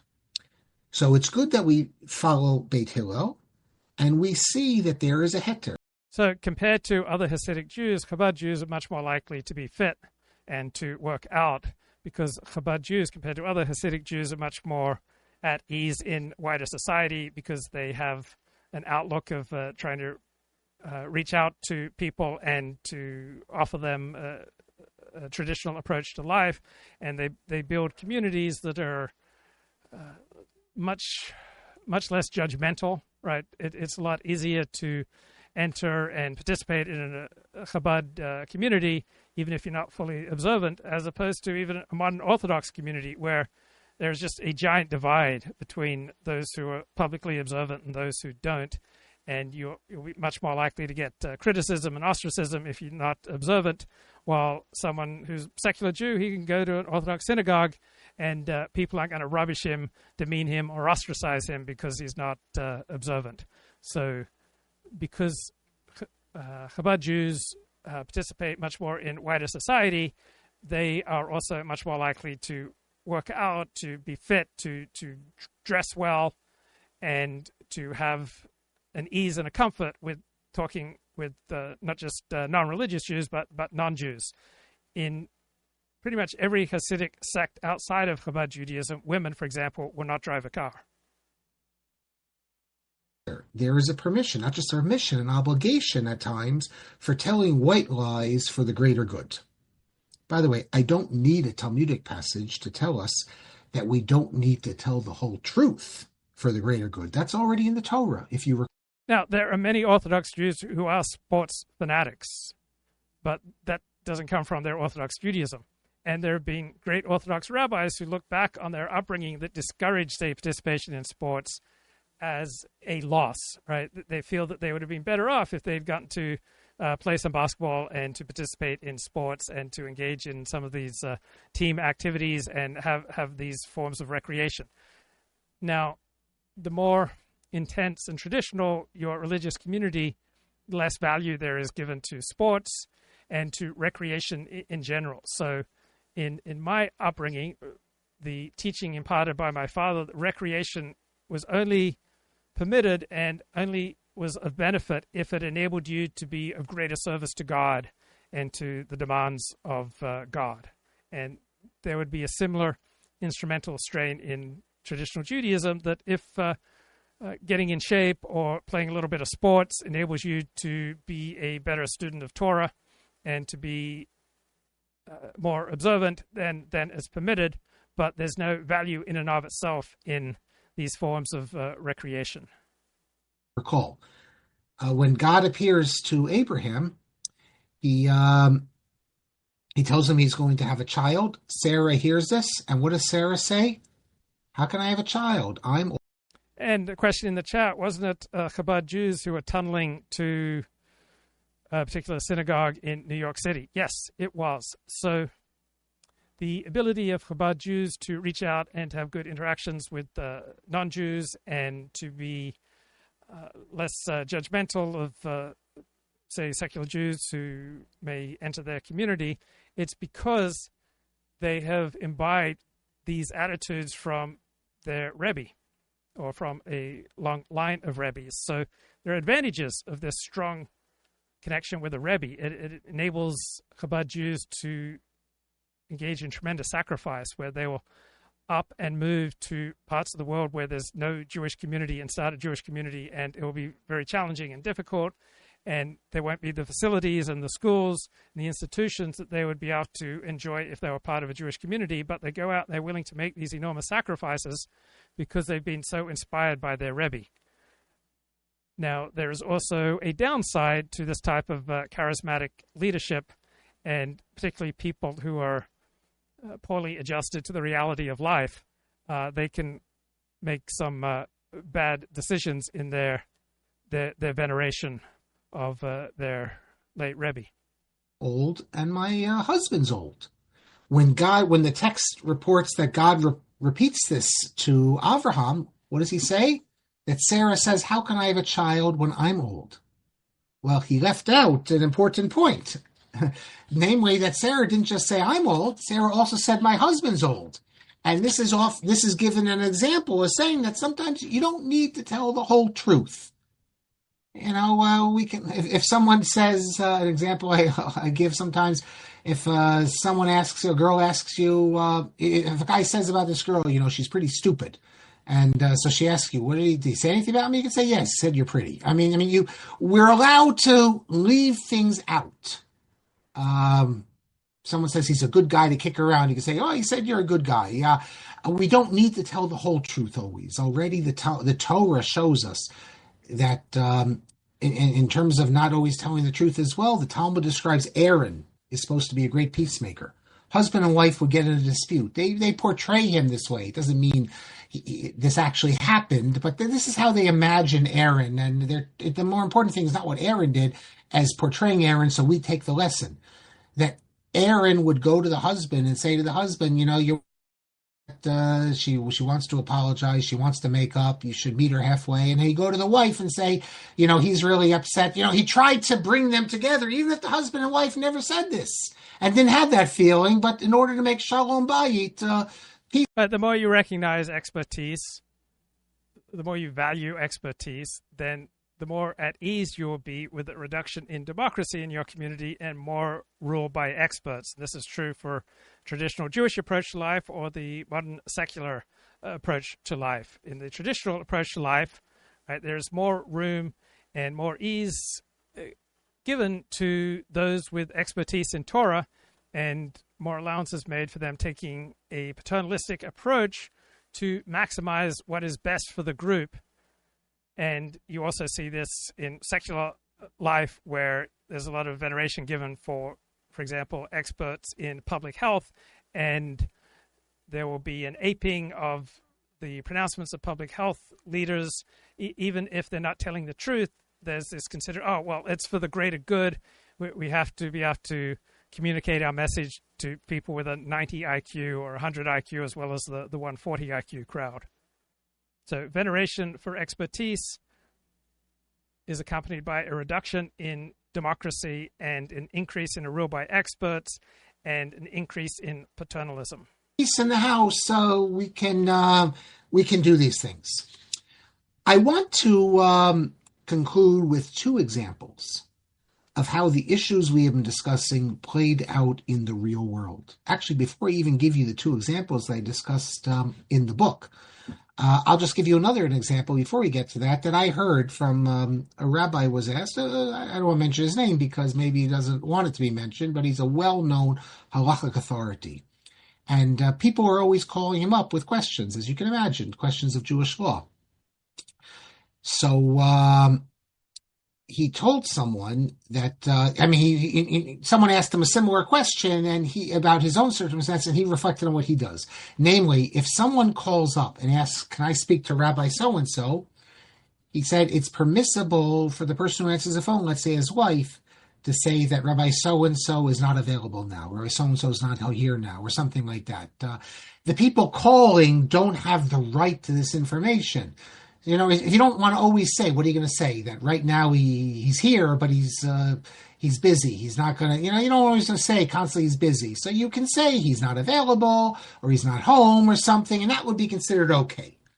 But I want to give you two examples that I discuss in the book, which show how this is relevant. There was a rabbi in the mid-20th century in New York. His name was Eliyahu Elijah Russoff. He's not exactly one of the great figures that we remember. So I remember when I was at UCLA in 1988-89, I was sick the whole time, and I wasn't able to handle the full course load, but that was very socially embarrassing. And my UCLA doctor would tell me, you don't owe everyone the complete truth. You don't have to disclose everything. To preserve your own dignity, there's nothing wrong with telling a white lie.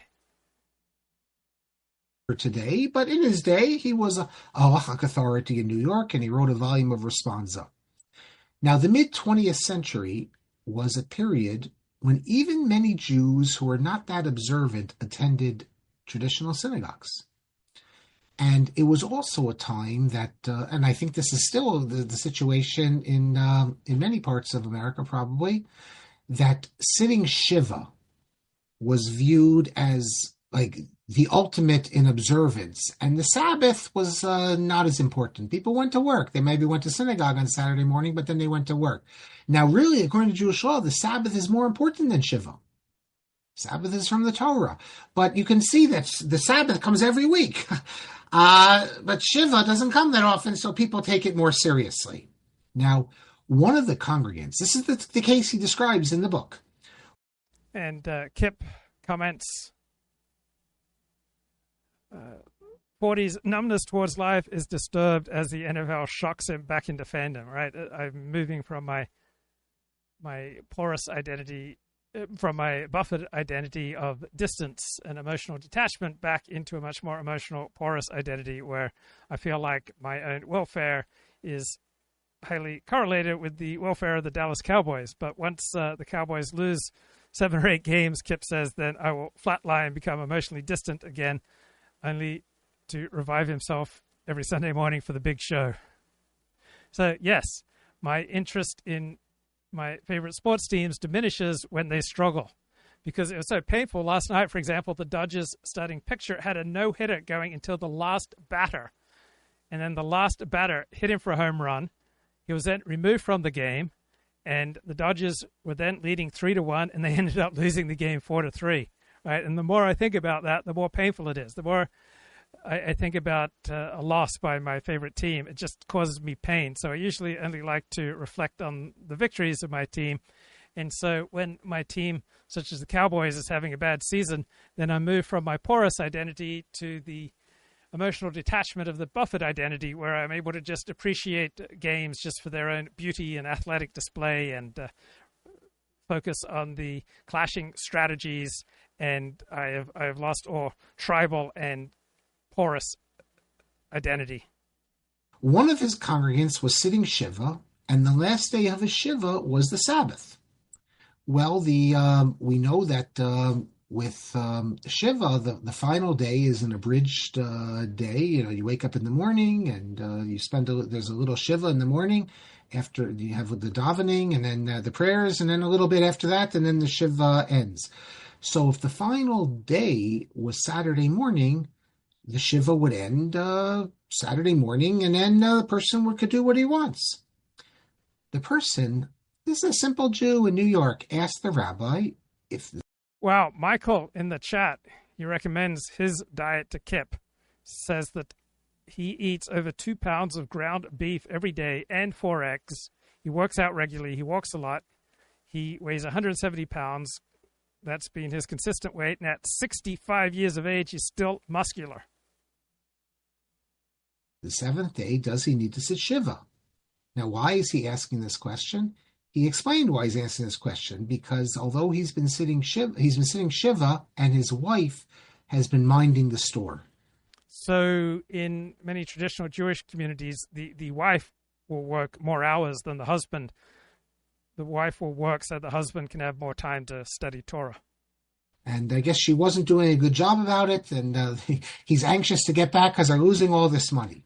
I once had a girlfriend who would take care of all sorts of mundane tasks for me so that I could maximize the amount of time I spent reading and writing. Now, although the Sabbath is more important than Shiva, as I said, in the popular imagination, this was not the case. And here's a person who every week would go to a store on Saturday. So now he's asking the rabbi, do I have to sit Shiva on Saturday? Because if not, I'm going to go to the store. So the rabbi discusses the question, do I tell the man the truth? Now, the question, by the way, today would be unimaginable because anyone can go to the internet, find out this information. Information's out there. But think back to, this is probably the 1920s or 30s, a much more simple time when you ask the rabbi, and that's where you get the answer, and you're very trusting, unlike today. And it's not like the Rabbi Russoff will tell him something, and then the person will find out later something else. It's just that wasn't the situation. So he has a whole discussion there. So should I tell? So I remember when I was reporting on the porn industry, and there were all these HIV cases, and the news wasn't circulating because the leaders of the porn industry in the pre-internet days, they were able to have much more control over information.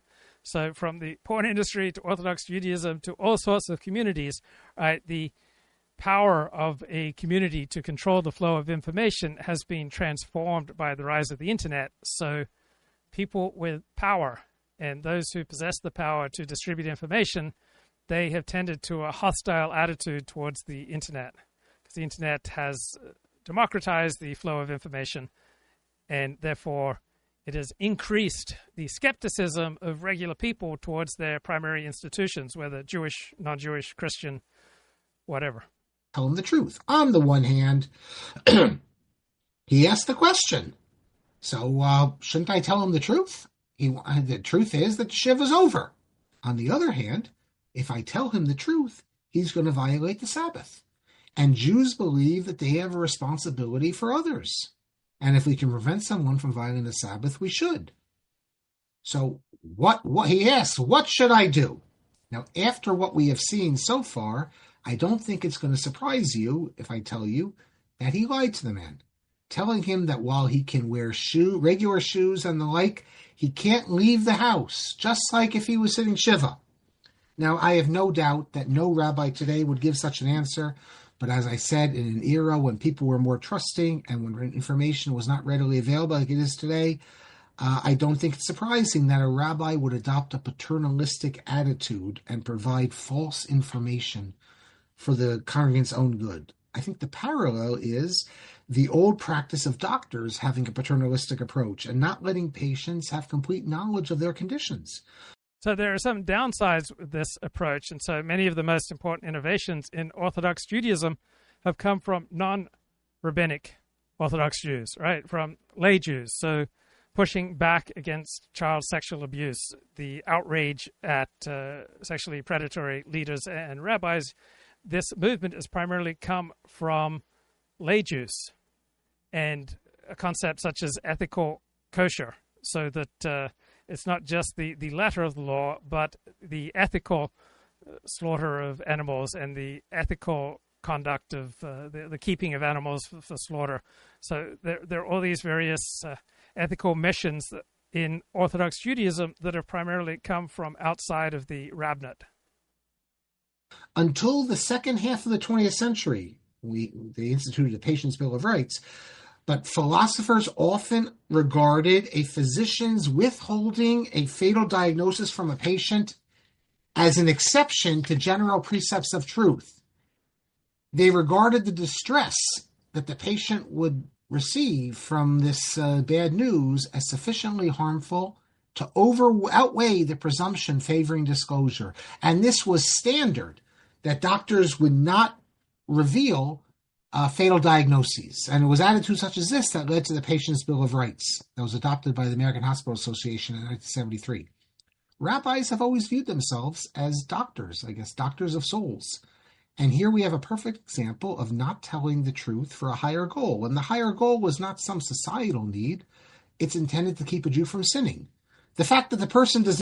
So the more secular the Jew, the more likely he is to believe that if he confides in a rabbi, that he will receive confidentiality. But it's not true, right? You confide usually in a Christian clergyman or in a doctor or your lawyer, right? You can expect confidentiality. But rabbis will operate with regard to what they believe is best for the community. And if it's best for the community that they disclose things that you told them in confidence, they will do so. So people with secular expectations of confidentiality when they confide in a rabbi will often be in for a very rude shock. Not know what's going on is irrelevant, since sins are thought to be a negative force whether or not someone realizes it. It's the rabbi's job, so he thought, to do what he can to prevent sin.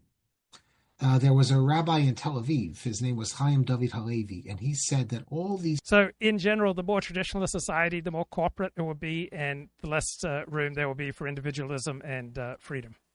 That's true for Jewish societies. It's true for pretty much every society.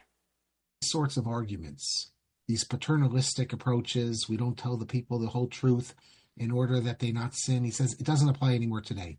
He says and he was writing this before the internet. He died, I think, in... Right, in the militarized society of ancient Sparta, I suspect there weren't a lot of individual rights or room for a lot of individual expression. Right?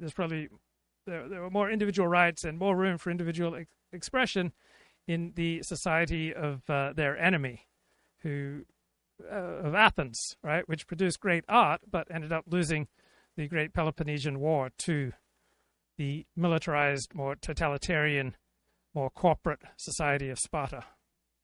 In the 1990s, so before the internet. But since we have so much information, you can't have a rabbi saying things that can easily be found out to be not true, because then people will lose all respect, because when they ask the rabbi a question, they expect that his answer...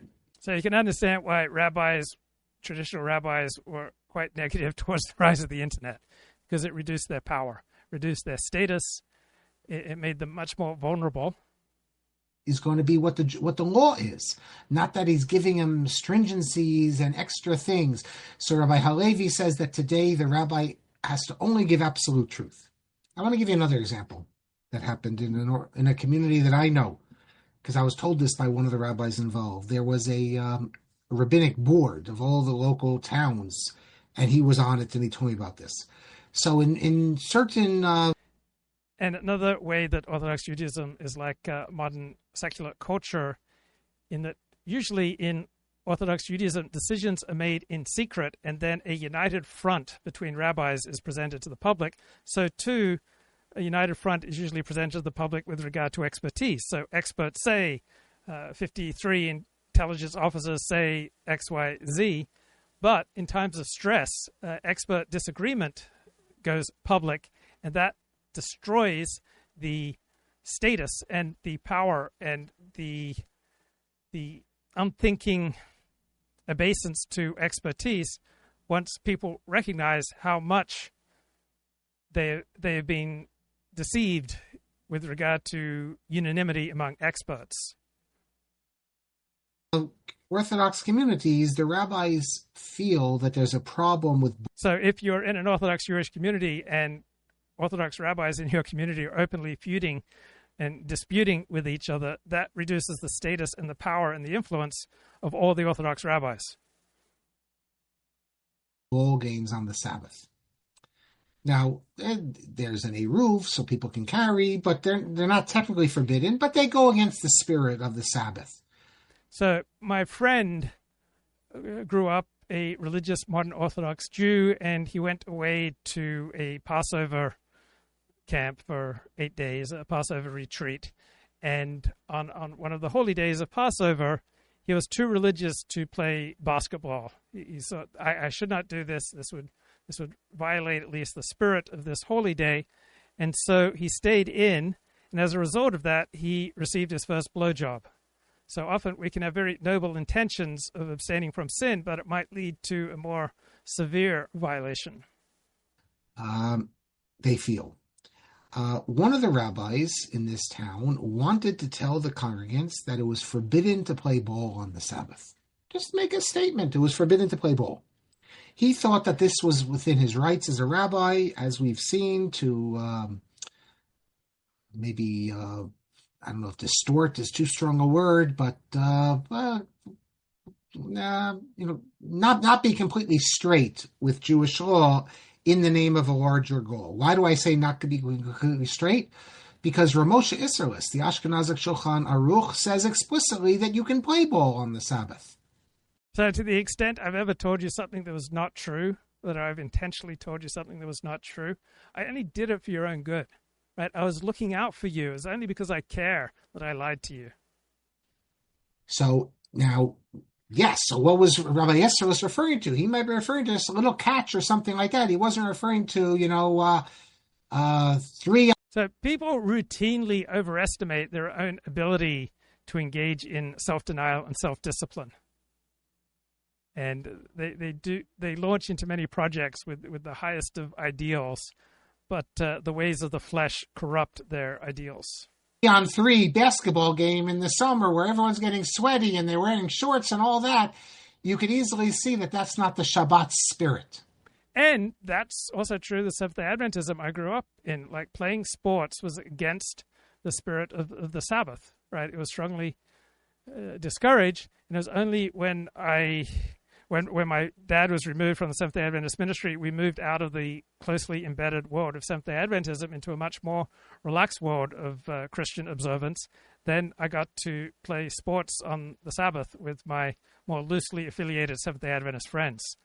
And I went from playing sports on the Sabbath to listening to pop music to looking at pornography. It was just downhill from listening to the Carpenters, and soon I was listening to the heavy metal songs of the Scorpions. On the other hand, does that give the rabbi a right to then just make a blanket declaration that it's forbidden? Well, the rabbi thought that he could, because the people were destroying the spirit of the Sabbath. And therefore, he wanted to tell them it's forbidden. Well, the other rabbi, the rabbi who told me the story, said to him that you can't tell people that it's forbidden to play ball on the Sabbath. And if he does that, this rabbi, who apparently didn't have a good relationship with the other rabbi, said, I'm going to tell the people that they're allowed. Okay, a question in the chat. What happened to Tucker Carlson? Why is he so sympathetic to Al-Qaeda? So some of it might be that much of his funding for his new operation comes from United Arab Emirates or from the Middle East. Also, he has steadily dropped the IQ level of what he says to attract a larger audience. I think he has been tempted by audience capture into telling his audience what they want to hear, and he senses a lot of energy on the distant right of the Republican Party for a more Israel skeptical message. So he's become prone to all the things that he used to mock.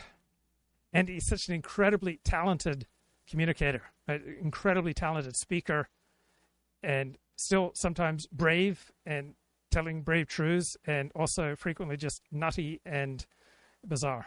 Allowed to play ball on the Sabbath, because there is no legal prohibition. Instead, you have to be honest with the lay people and show them that although playing ball is permitted, it is not the Sabbath spirit to play ball the way you are playing.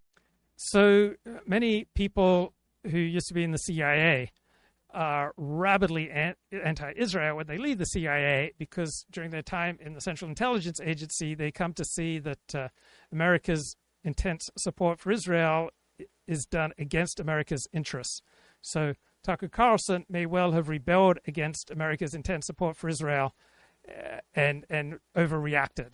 So it's very common that people see a wrong, people see that something not aligned with America's best interests is going on, and then they overreact to it. So that may also be what's going on with Tucker and with many other ex-CIA agents. Who was the guy, Michael someone, who was a leading analyst, I think, in the CIA, had the mission of going after bin Laden, and after he left the agency in like 2002, just increasingly anti-Jewish. So it's a very common trajectory. People overreact to how they see America's best interests being distorted in their view, in their experience by America's overly close relationship with Israel, and then there is an overreaction and people start sounding unhinged. Playing ball. There's a big difference between going outside and just taking some shots at the hoop basketball as a form of relaxation, which is... So when people realize that they've been lied to or deceived, they don't usually react moderately. They don't usually react trying to take everything into consideration. People usually have a very violent reaction when they recognize that they have been lied to and deceived. So, for example, if people come to the understanding that different groups have different gifts, they will violently react to elite discourse and the academy and elite media for lying to them. And then once they see that the elites have lied to them about this one thing, then they start believing that the elites have been lying to them about everything. And so they go from accepting that different groups have different gifts to denying that we ever landed on the moon in 1969, and they adopt all sorts of conspiracies. So once you get caught out lying, people don't usually react to deception and lying in a moderate, even-keeled manner, right? They usually react in an unhinged manner. And so I think that's behind much of the vituperation and hatred delivered towards Israel, because many people have felt that they were lied to, that America's interests and Israel's interests were identical, and that Israel was our greatest ally, and that may have been an overstatement in favor of America's relationship with Israel. People then see, oh, I've been lied to, I've been deceived. The truth is the opposite of the deceit that I was fed. Is permissible, and even in the Shabbos spirit, you could say, versus the sort of games, even baseball games they were having in this town on the Sabbath. That's what you need to do. And this dispute between those two rabbis goes back to the 19th century. And I mentioned this already. The idea is, can you, quote, raise the level of a prohibition to keep people? Also, think about what it's like to be a Christian in America. So until about 1990, America was a pro-Christian country. Then between about 1990 and 2015, and I'm using the thinking of Aaron Wren, America was neutral with regard to Christian. But since the Obergefell ruling in 2015, America has been increasingly hostile to America. So to simply keep up the same level of Christian observance that you once had, you have to participate in your Christianity much more intensely. You have to increase the intensity of your in-group commitment to Christianity to even stay at the same level, because the society around you is flowing against you. The tide is going against you. So to even stay in the same place to fight the tide, you have to be much more intense. So when you develop a more intense in-group identity, you will increasingly separate yourself from people outside your group. You will increasingly have more intense negative feelings about people outside your group. You'll cease to accord credibility to perspectives outside your group. You'll increasingly find meaning, purpose, resonance, joy from within your group. And so as your in-group identity increases, you will become increasingly blinded, right? As soon as you make something sacred, you become blinded.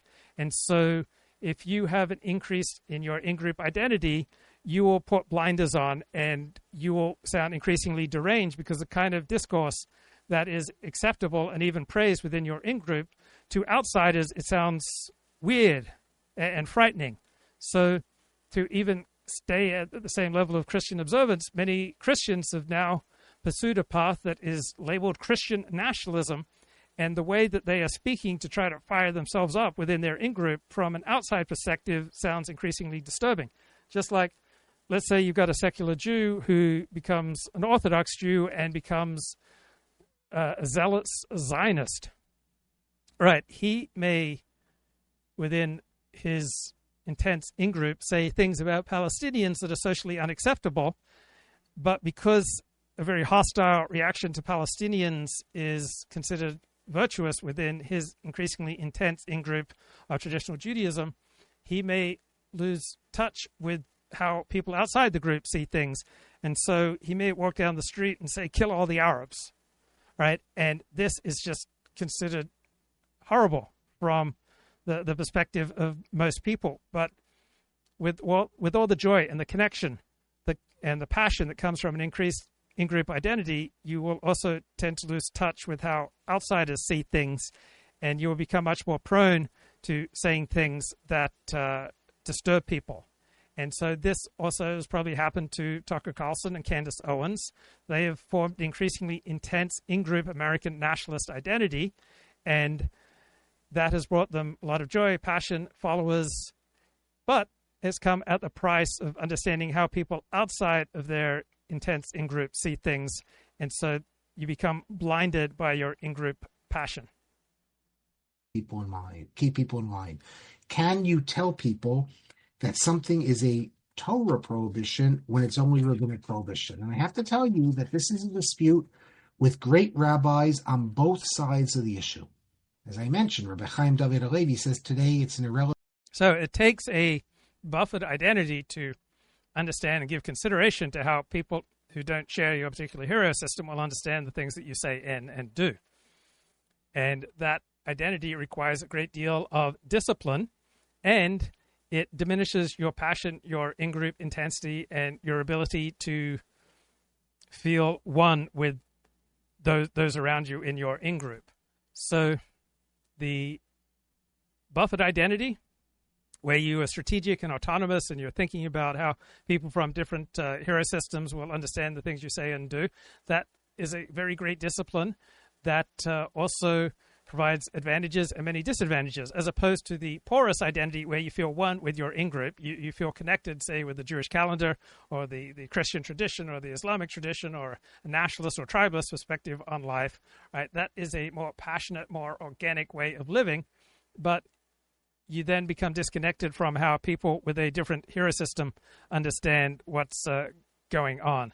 So many advantages to the porous identity, many advantages to the buffered identity, but they both come at an enormous price. So people like Tucker Carlson, they have increased in their porous identity. They feel more connected to members of their nationalist in-group, but this comes at the price of the advantages of the coolly disciplined, analytical, and strategic buffered identity. Relevant dispute, because everyone has to acknowledge that today you have to be honest with the people because they will find out the truth one way or the other. What I tried to show in my book, Changing the Immutable, which is mainly focused on historical portrayals and traditional works, censorship and the like, is that the traditional Jewish society, which puts such a stress on truth. Let me show you, by the way, the symbol, the crest, as it were, of my children's school. Well, now they graduated, but the one they were in for many years, here it is. And I don't want to shock you, but sometimes the crests of institutions and the things that institutions say are not exactly what is true and operative in real life. And these are, we put on our car, the magnet.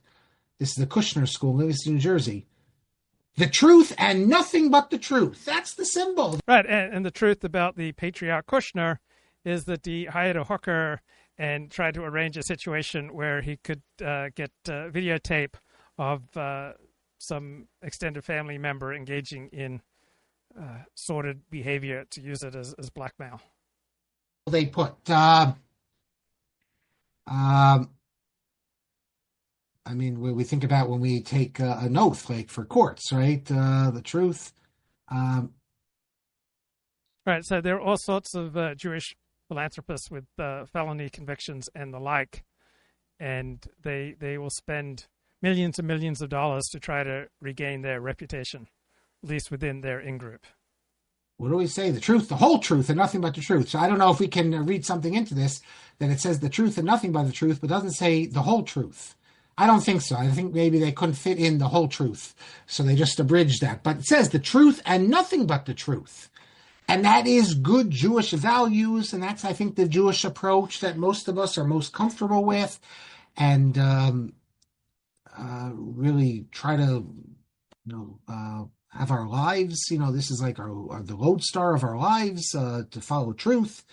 However, we have to be honest and acknowledge that the tradition also developed something akin to the noble lie that not only are there times I mentioned where we don't believe you always have to tell the truth, if it's going to hurt someone's feelings, if it's going to create various problems, that we recognize there are times when you don't need to tell the truth. There are passages in the Talmud, very troubling passages for a modern person, that seem to countenance not telling the truth. Any religion not your own, if you're serious about your religion, is going to seem weird, if not downright evil and satanic. In order to keep people in line from a Jewish law perspective, yes, there are passages that contradict this. And the passages that contradict this are the ones that most of us, I think, are more attuned in line with. However, if we want to be honest, I think we have to acknowledge that this is a complicated tradition, and you have both approaches in the Talmud. In fact, Art Scroll, as I mentioned. So the Talmud is a shorthand of discussions between rabbis taking place 2,300 years ago until about 1,500 years ago. And the rabbis carrying on these conversations within their in-group probably had no idea that their words would ever be exposed to out-group scrutiny. And so when you're at ease and talking to members of your in-group, you'll say all sorts of things that would tremendously offend members of an out-group if they were to overhear you. Doesn't seem to have any problem. It presents both approaches, including the approach that countenances falsehoods. Whereas my experiences in the modern Orthodox world, that's the approach that people find very problematic and don't know what to do with it. I don't necessarily have the answers to what to do with this, but I think we need to be honest and recognize that we do not have a tradition like the Catholic tradition where it's all truth all the time. But matters get much more complicated, and precisely because the Talmud already says that you're allowed to shade the truth or tell a white lie for certain important purposes, then it becomes a dispute. What's the definition of an important purpose? If to prevent people from violating the Sabbath, for Rabbi Russoff, that is an important purpose. And I could go on, but I think I've spoken long enough. And the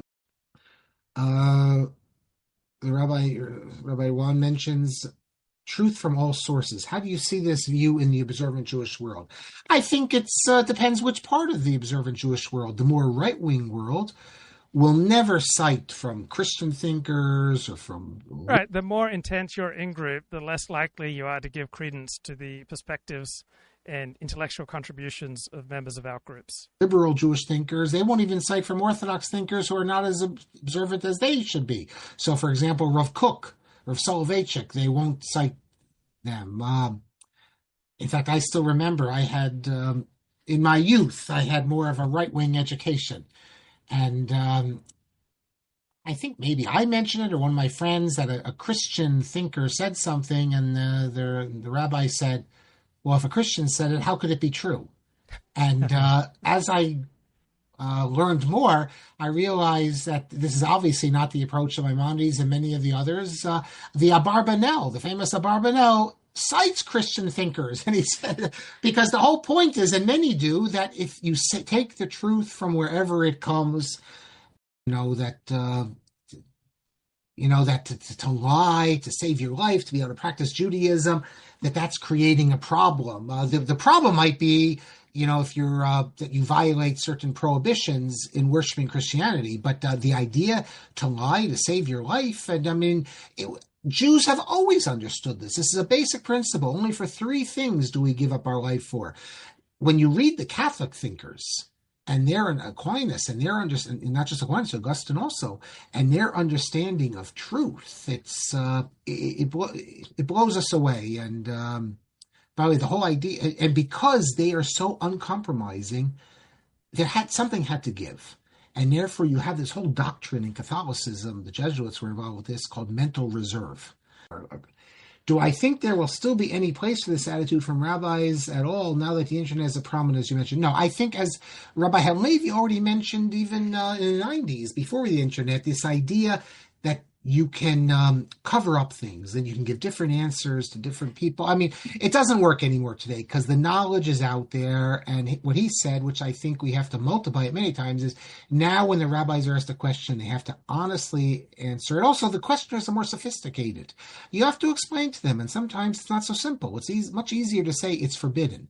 But sometimes you need to explain that technically it's permitted, but it's not going to be good for our community. It just means the rabbi and the congregants need to be operating at a more sophisticated level. But we are more sophisticated. We're college educated. If we're not college educated, we're aware of many more things. It's very hard to compare societies today with what they were 100 years ago, 200 years ago. Remember, they used to go to the rabbi for everything. My grandmother remembers. She grew up on the east side. Not on the east side. Right. In a more traditional society, in a more religious society, you turn more to religion to explain what's going on. Now, in an increasingly secular world, even the most religious will turn to other experts, whether psychologists or doctors or geologists. We in a more secular world, understand what's going on around us much more in secular terms rather than God willed this. Brownsville, Rabbi Russoff, I think, was on the east side, but the same type of, same era and the same type of East European Jewish background. She told me that her mother, so she was born in 1910, so her mother's earlier, when they didn't know from psychologists, if there was an issue, they went to the rabbi. If they have a bad dream, they went to the rabbi. If there's a marital problem, they went to the rabbi. So this idea of the rabbi and the lack of the sort of knowledge that we have today in our synagogues, you are fortunate if the rabbi knows the most Torah in the synagogue. But there's no assumption that because sometimes you have people in the synagogue who are very learned, more learned than rabbis. Or they are rabbis, but they're not the functioning rabbi. And every synagogue, we have people who are experts in math, in medicine, in science and everything. That's our synagogues, that's our communities. Compare that to 100 years ago when the rabbi just wasn't the expert in Torah. He knew more than everyone in basically everything because the people. So we live in a different world, and it requires a different rabbinic response. Compared to Eastern Europe, rabbis today have much less power. Here's a different conversation with the same Marc Shapiro. Government, which is what enabled the community to develop in Israel. In America, we still have great success by the yeshivas. When Rav Aaron Cutler passes away, Lakewood is still a small institution, but he had changed America permanently. And the old approach of going to yeshiva during the day, college at night, that still continues, but it's put more and more on the defensive and the Lakewood kollels. And then we start having yeshiva communities. You go to places, Detroit, Baltimore, outside the New York area, Los Angeles, you see entire shuls, which you have to regard them as yeshiva shuls. This is a testament to the success of the American Haredi ideology, which is very different, of course, than what goes on in Israel. Yes. We've seen it. I've seen it in my lifetime. And the birth rate. We also have the incredible birth rate in the more right-wing circles. I'm not even speaking about the Hasidic world, which has the highest birth rate, but the Haredi growth and success is really the great success of the 20th century in the Jewish world. In the 1950s. Right, because traditional Jews sacrifice more for their religion, are more passionate about it, more knowledgeable about it, more learned about it, more dedicated, all right? They are consistently outcompeting modern Orthodox Jews, let alone non-Orthodox Jews. So consistently across the United States, you are seeing modern Orthodox Jewish communities steadily, as each year goes by, they become more and more Haredi. Because the group that sacrifices the most, dedicates itself the most and learns the most, it's going to become the dominant group. No one could have ever imagined that right-wing Orthodoxy would find a place in America, certainly not Hasidic, that you'd have a place like Kiryas Yoel, and you'd have real Hasidus that we ever without ourselves. But in the 1950s, it was taken for granted that Orthodox Judaism was dying out in America. Now, there's an open question whether even modern Orthodox Judaism can survive in America, given that it's consistently outcompeted by the more traditional. They check on tape in the 50s saying that there will never be Hasidus in America. He says, I saw Hasidus in Warsaw. You can never have it in America. And the Rav is wrong. So outside of Chabad Jews, there may be only 5 observant, non-Lubavitch, non-Chabad Hasidic families in LA. It's a very tiny number, between 5 and 10 families. Because we do have it in America. You have to thank the welfare state that allows, you have to thank the turn to multiculturalism. In the 1950s, everyone wanted to acculturate, assimilate. By the 1970s, if every group can do their own thing, it's perfectly suited for the growth of right-wing orthodoxy. So because America is much more pluralist than Australia, it's much more much more comfortable place to be an Orthodox Jew. So Australia still has one dominant culture, and Orthodox Jews are outside of that dominant culture, and it's uncomfortable to be an Orthodox Jew in Australia.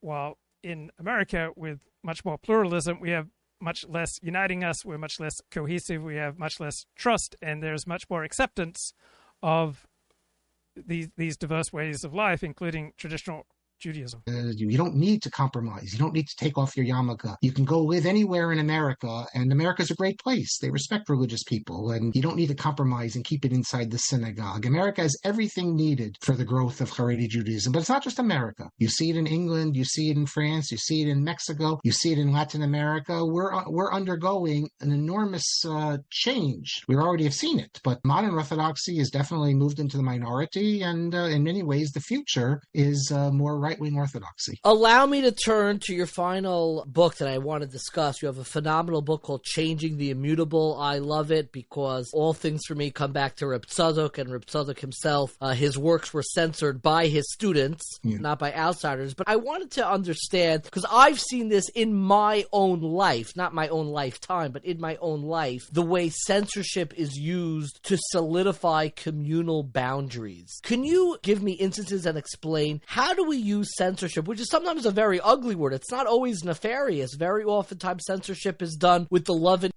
information is power, right? The ability to define is power.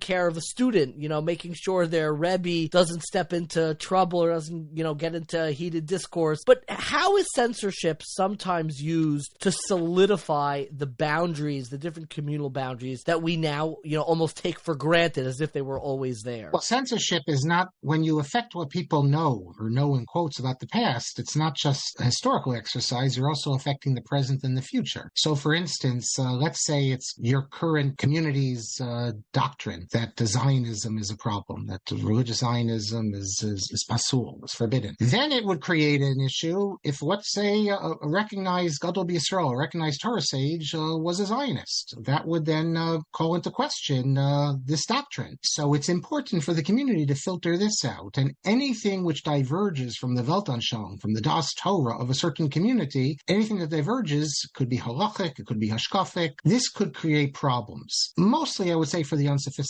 because the sophisticated, the learned, they know all this. And they know that there were rabbis, great rabbis who were Zionists or had different perspectives on it. But for the masses, and communities are divided between elites and masses, the leaders and the followers. For the followers, it's often thought important to remove the complexity, because complexity is difficult. And therefore, you can censor out those areas that would raise too many problems. And maybe people live an easier life not knowing about the complexity. So that's what I think when I say it's an activist agenda. It removes complexity. Of course, the problem is that traditional Judaism has always been about complexity, and it's always been about disputes and halachic arguments, hashkafic arguments. It's hard to see how you can remove it entirely, but I would say that this is not really, as I said, directed towards the scholars. It's directed to the lay people of whom it's thought that they can't, as the old movie said, they can't handle the truth. I appreciate that A Few Good Men, we've quoted it many times, and that's a very important scene.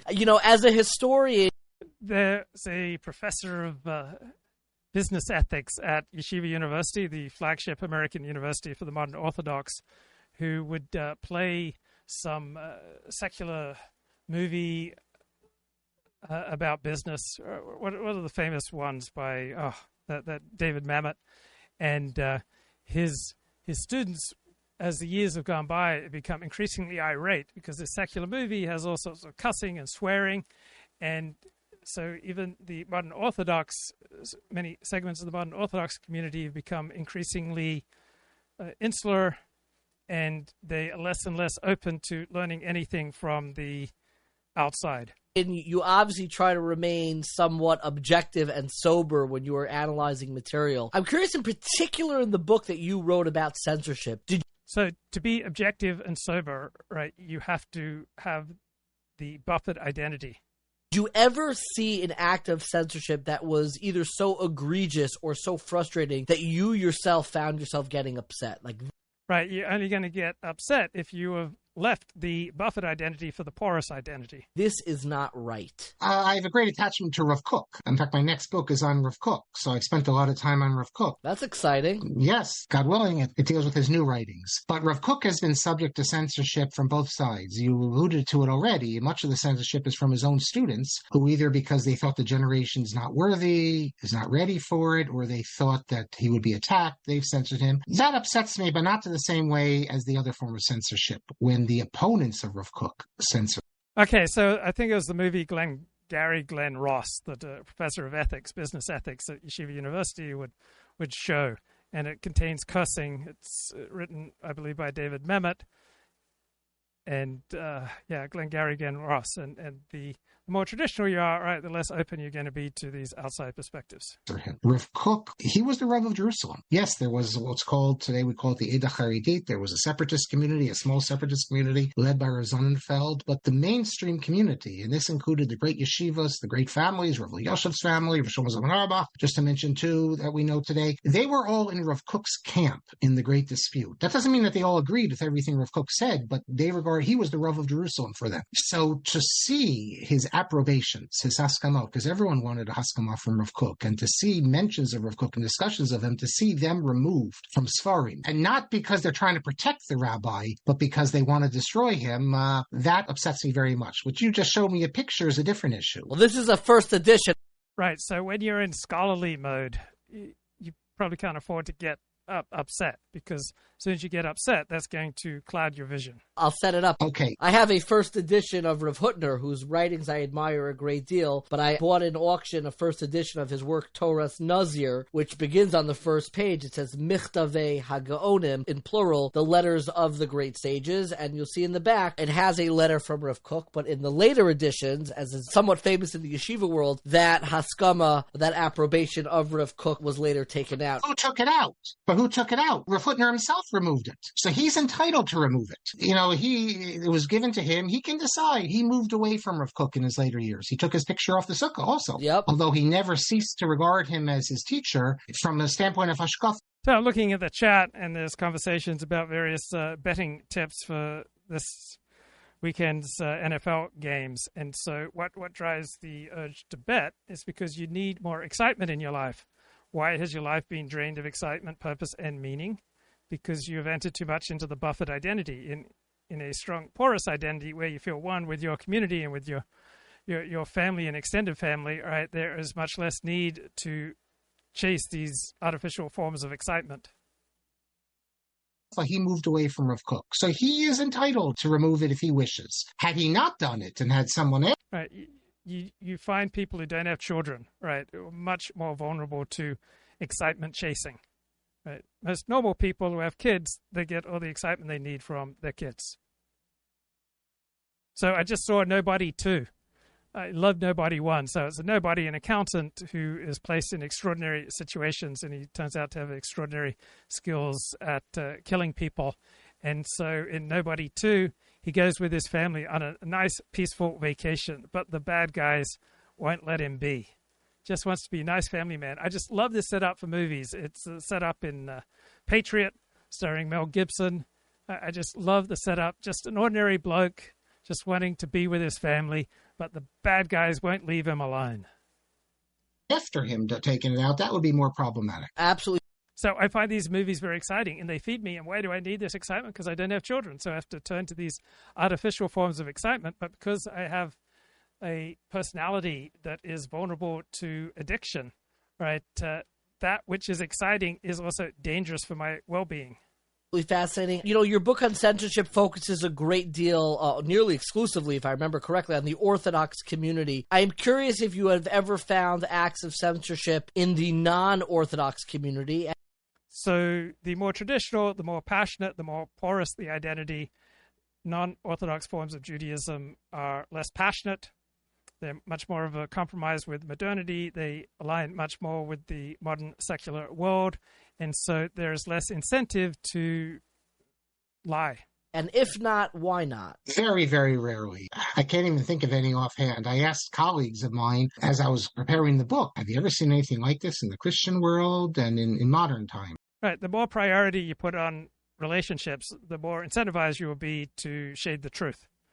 Right. The more committed you are to objective truth, that will only come out of a more buffered, less porous identity, meaning you don't optimize as much for a relationship. You can either optimize for relationship, optimize for truth. They're in conflict with each other. And the answer is no. I think the reason is because traditional Jews are more connected to the books, the Sfarim. In the conservative movement, the fact that you have a Sefer from 200 years ago. So in Reform and conservative Judaism, the laity don't study much Torah. The rabbis usually are not particularly learned in Torah, and so there's much less need to lie and distort and censor text because people really don't care. Because in non-Orthodox forms of Judaism, the Torah is not regarded as divine, and the ultimate author of the Jewish tradition is not regarded as God.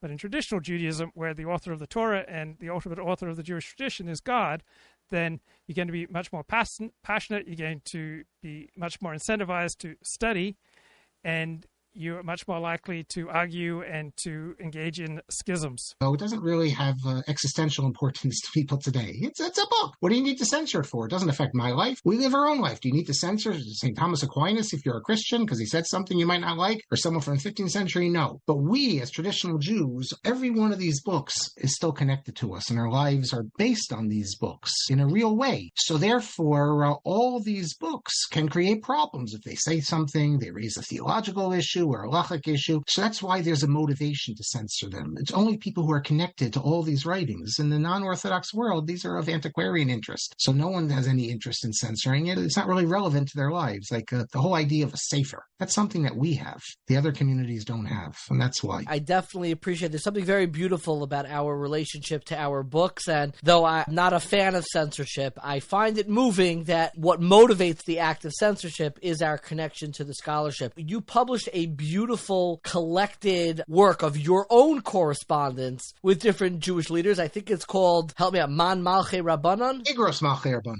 Igros Malchei Rabbanan. It's in Hebrew, I have to tell our listeners that, but it's a collection of your own writings, and it gives an insight to you because, you know, I'll level with you for 1 second. When I first read your book, it was given to me as a transgressive act. It was like a controversial book. You were introduced.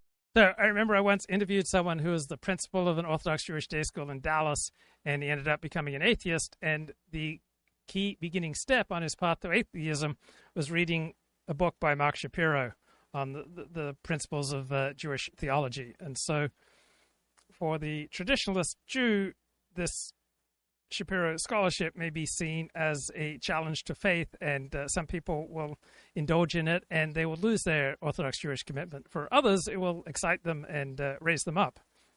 To me as somebody who was very controversial. I remember I asked my Rebbe in Ner Yisroel about you, and he said you had contacted him for letters with the Seride H, and he said he only gave them to you, but he had to black over some of the parts. And you had an ambiguous relationship, at least when I was younger growing up, with the yeshiva world. Yet, I see you in those letters, and particularly in the Sfarim blog and who you interact with, you have a great deal of love for the yeshiva world. It's almost who consumes your content the most. Do you ever feel hurt that you have had different periods in your life where you've kind of been like controversial or a scholar who maybe people caution, be careful, or they'll say he has an agenda? Do those introductions, do you feel marginalized in that way? Or is it something that you kind of like revel in and enjoy? No, I wouldn't say I revel in and enjoy it, but I always find it curious that people who don't... It would be low status for him to admit reveling in it or enjoying it.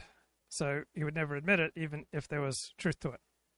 Know me can talk all about my agendas. Now, granted, I think sometimes people outside could see things that you don't even see about yourself. So I'm not denying that there's such a... Right. Only losers revel in infuriating people. That's the dominant elite Buffett perspective. Because reveling in infuriating people, that is something that comes only from the porous identity, right? Where you're getting joy out of someone else's emotional reaction. Right? In the Buffett identity, you are strategic, autonomous, you are defended, and so as soon as you admit that you revel in other people getting infuriated, you have left the elite, high-status Buffett identity for the primitive, medieval, porous identity. But the detailed discussions of what's driving me and what's my reason, how I tear down Torah society. Right, to recognize anything like this, to recognize these less buffered, right, more concrete and porous motivations or experiences, that's low status for someone living in the buffered academic elite Harvard-educated identity.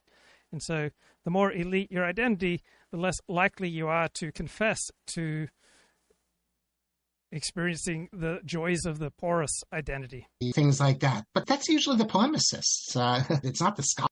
Right. If you're a scholar, right, you live in the Buffett identity. So, again, big division is if you're in the Buffett identity, the most important forces are within you, right? You're strategic, you're autonomous, you can decide what is right and wrong, rational, true, false, with the power of your own unaided reason. If you're in the porous identity, then you recognize that truth and morality and goodness, right, are outside of you, and it is your primary duty to conform to these forces outside of yourself. Scholars in these communities. I don't need to talk about my personal relationships, but take my word for it that I've been welcomed into the homes of some of the greatest Torah scholars. Right. If you talk about your personal relationships, that's low status. That reflects a porous identity where your relationships, your connections outside of yourself, that you need to justify or explain or defend yourself by pointing to your relationships outside of yourself, that's low status, right? That shows you haven't fully internalized the disciplines of the Buffett identity. You haven't really accepted the Buffett identity. You're only pretending to the Buffett identity when in reality you're still operating like some kind of knuckle-dragging medieval with a porous identity where your justification, purpose, and meaning and defense in life is that you have these relationships outside of your own brain. Scholars we know of in all the camps, including in the most right-wing, talking Satmar, places like that. Because I think if people have been with me, if they listen to my online classes, I give a class once a week on Torah in Motion. There's hundreds of those classes. So the Buffett identity isn't ideal. Nobody can live in the Buffett identity. It's like an identity that you put on to do certain things. I do most of my show from the Buffett identity because it feels safe, and I can pretend to be strategic and autonomous and understand things from different points of view and to not be dominated by forces outside of myself. So there are many attractions and a feeling of safety in that you've created a fortress and a wall around yourself, that you're just a Buffett intellectual pursuing truth. But it's never true to claim that you live only in the Buffett identity. It's absolutely impossible because no man is an island, right? Everything leaks. Everything that we do affects other people. Everything that we engage in privately and we think nobody knows, it always leaks out. We're all profoundly affected by our relationships. Online. If people have read my writings as opposed to hearing a snippet here and there, they know I'm all about discussing the complexity of every community. And if you think... Right, so the pose of discussing the complexity of every community, and he does do this, right? He really, truly has internalized the disciplines of the Buffett identity, but it's impossible to fully live there. He is also engaged in periodically the porous identity. There's no way around the leakiness of life as we experience it, and we never get to just decide truth and righteousness and just purely conduct scholarship from within our own head. I think I'm critical of the right wing. You should see what I say about the modern Orthodox. There's a lot to praise and all. Right, that is the pose of the Buffett identity, and there are many benefits to taking on this identity, aiming for it, and claiming that one has it. But reality is always much messier, right? Nobody can live 100% in the Buffett identity. A lot to criticize, and I see myself as I try to be on the outside, giving my honest opinion. And how people see themselves is rarely 100% consonant with reality. I think for the most part, everything has come together pretty well, and I think people are interested in it. Will see me. I think if the Street Age can be seen as complex, little me, I can also be seen. I guess we're all complex, and so it does bother me when people maybe have the wrong impression. So high IQ, Harvard-educated intellectuals with long distinguished records of scholarship also have egos, also have all the imperfections and messiness that goes with the porous identity. You never get to graduate from being human. You never get to graduate from the messiness of the porous identity. Impression of what I'm doing. I do enjoy when they have the right impression and they still disagree. Yeah. Because then we can have a nice... Right. The right impression should be that this is a man who does his scholarship purely from within the Buffett identity, but that is never true. There are advantages to claiming this and aiming for this, but reality is always messier. And that's fair, and that's okay. But so much distortion out there, and it's upsetting sometimes. And there's a renaissance taking place now that I want to mention, because I think you had a... And to admit to feeling upset by these unfair criticisms, right, that can only come from the porous identity, where what is said and going on outside of you affects you. Real hand in it, a renaissance of an appreciation of scholarship taking place within the yeshiva world, where in some ways the yeshiva world is almost more involved in scholarship than what I find in yeshiva universities based medrash. I mean, an outpouring of interest in the history and details of rabbinic history, of Eastern European history that I haven't seen before, and a real immersion in scholarship that in many ways your audience, for sure on the Sfarim blog, who are wading through your, 5,000 footnotes, there's an appreciation for what you are doing, which is wedding worlds of traditional Torah scholarship and academic methodology. My favorite letter in Igris Malchei Rabbanan is your exchange with Rabbeinu, as I affectionately and his Talmidim affectionately call him, Rav Herschel Schechter. I didn't know that you had such a warm relationship, but you have a lovely letter where Rav Schechter, I believe, apologizes because your car broke down. Can you tell me about what that story was and your relationship with Rav Schechter? Well, I mean, my relationship is basically just a letter relationship. I started writing to him when I... So many people will do many things to get close to great people.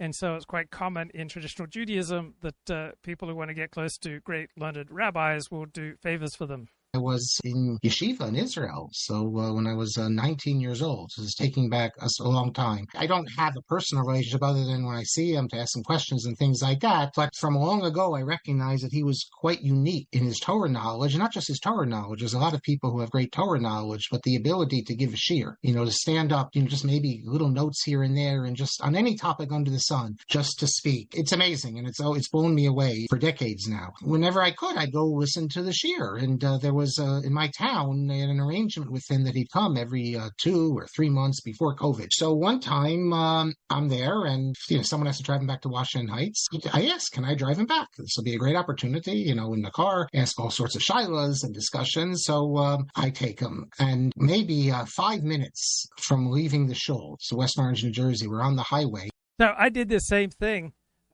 for Marc Shapiro. Like, I so wanted to spend time with him. I so wanted to interview him that I probably lied to him and said, oh, yeah, I'll give you a ride to the airport. And I had to borrow a car from a friend to have to pull this off. And as we were driving, I interviewed him, and he held the tape recorder. But people, including myself, will go to great lengths to talk to the sages. Lo and behold, I start hearing noise, and I have a flat tire. Now, I haven't had a flat tire in my whole life of driving. I've only had 2 flat tires, and one was when I was like 19 years old. So this is unbelievable. We have flat tires, so we pull to the side, and I don't know what we're supposed to do now, because I have to get him back. It's already like 9:45, and he has to teach tomorrow. So I called AAA, and AAA said they're going to come, but then I'm thinking, and we're talking the whole time. He told me about a flat tire he had, and I'm going to Toronto, as I recall.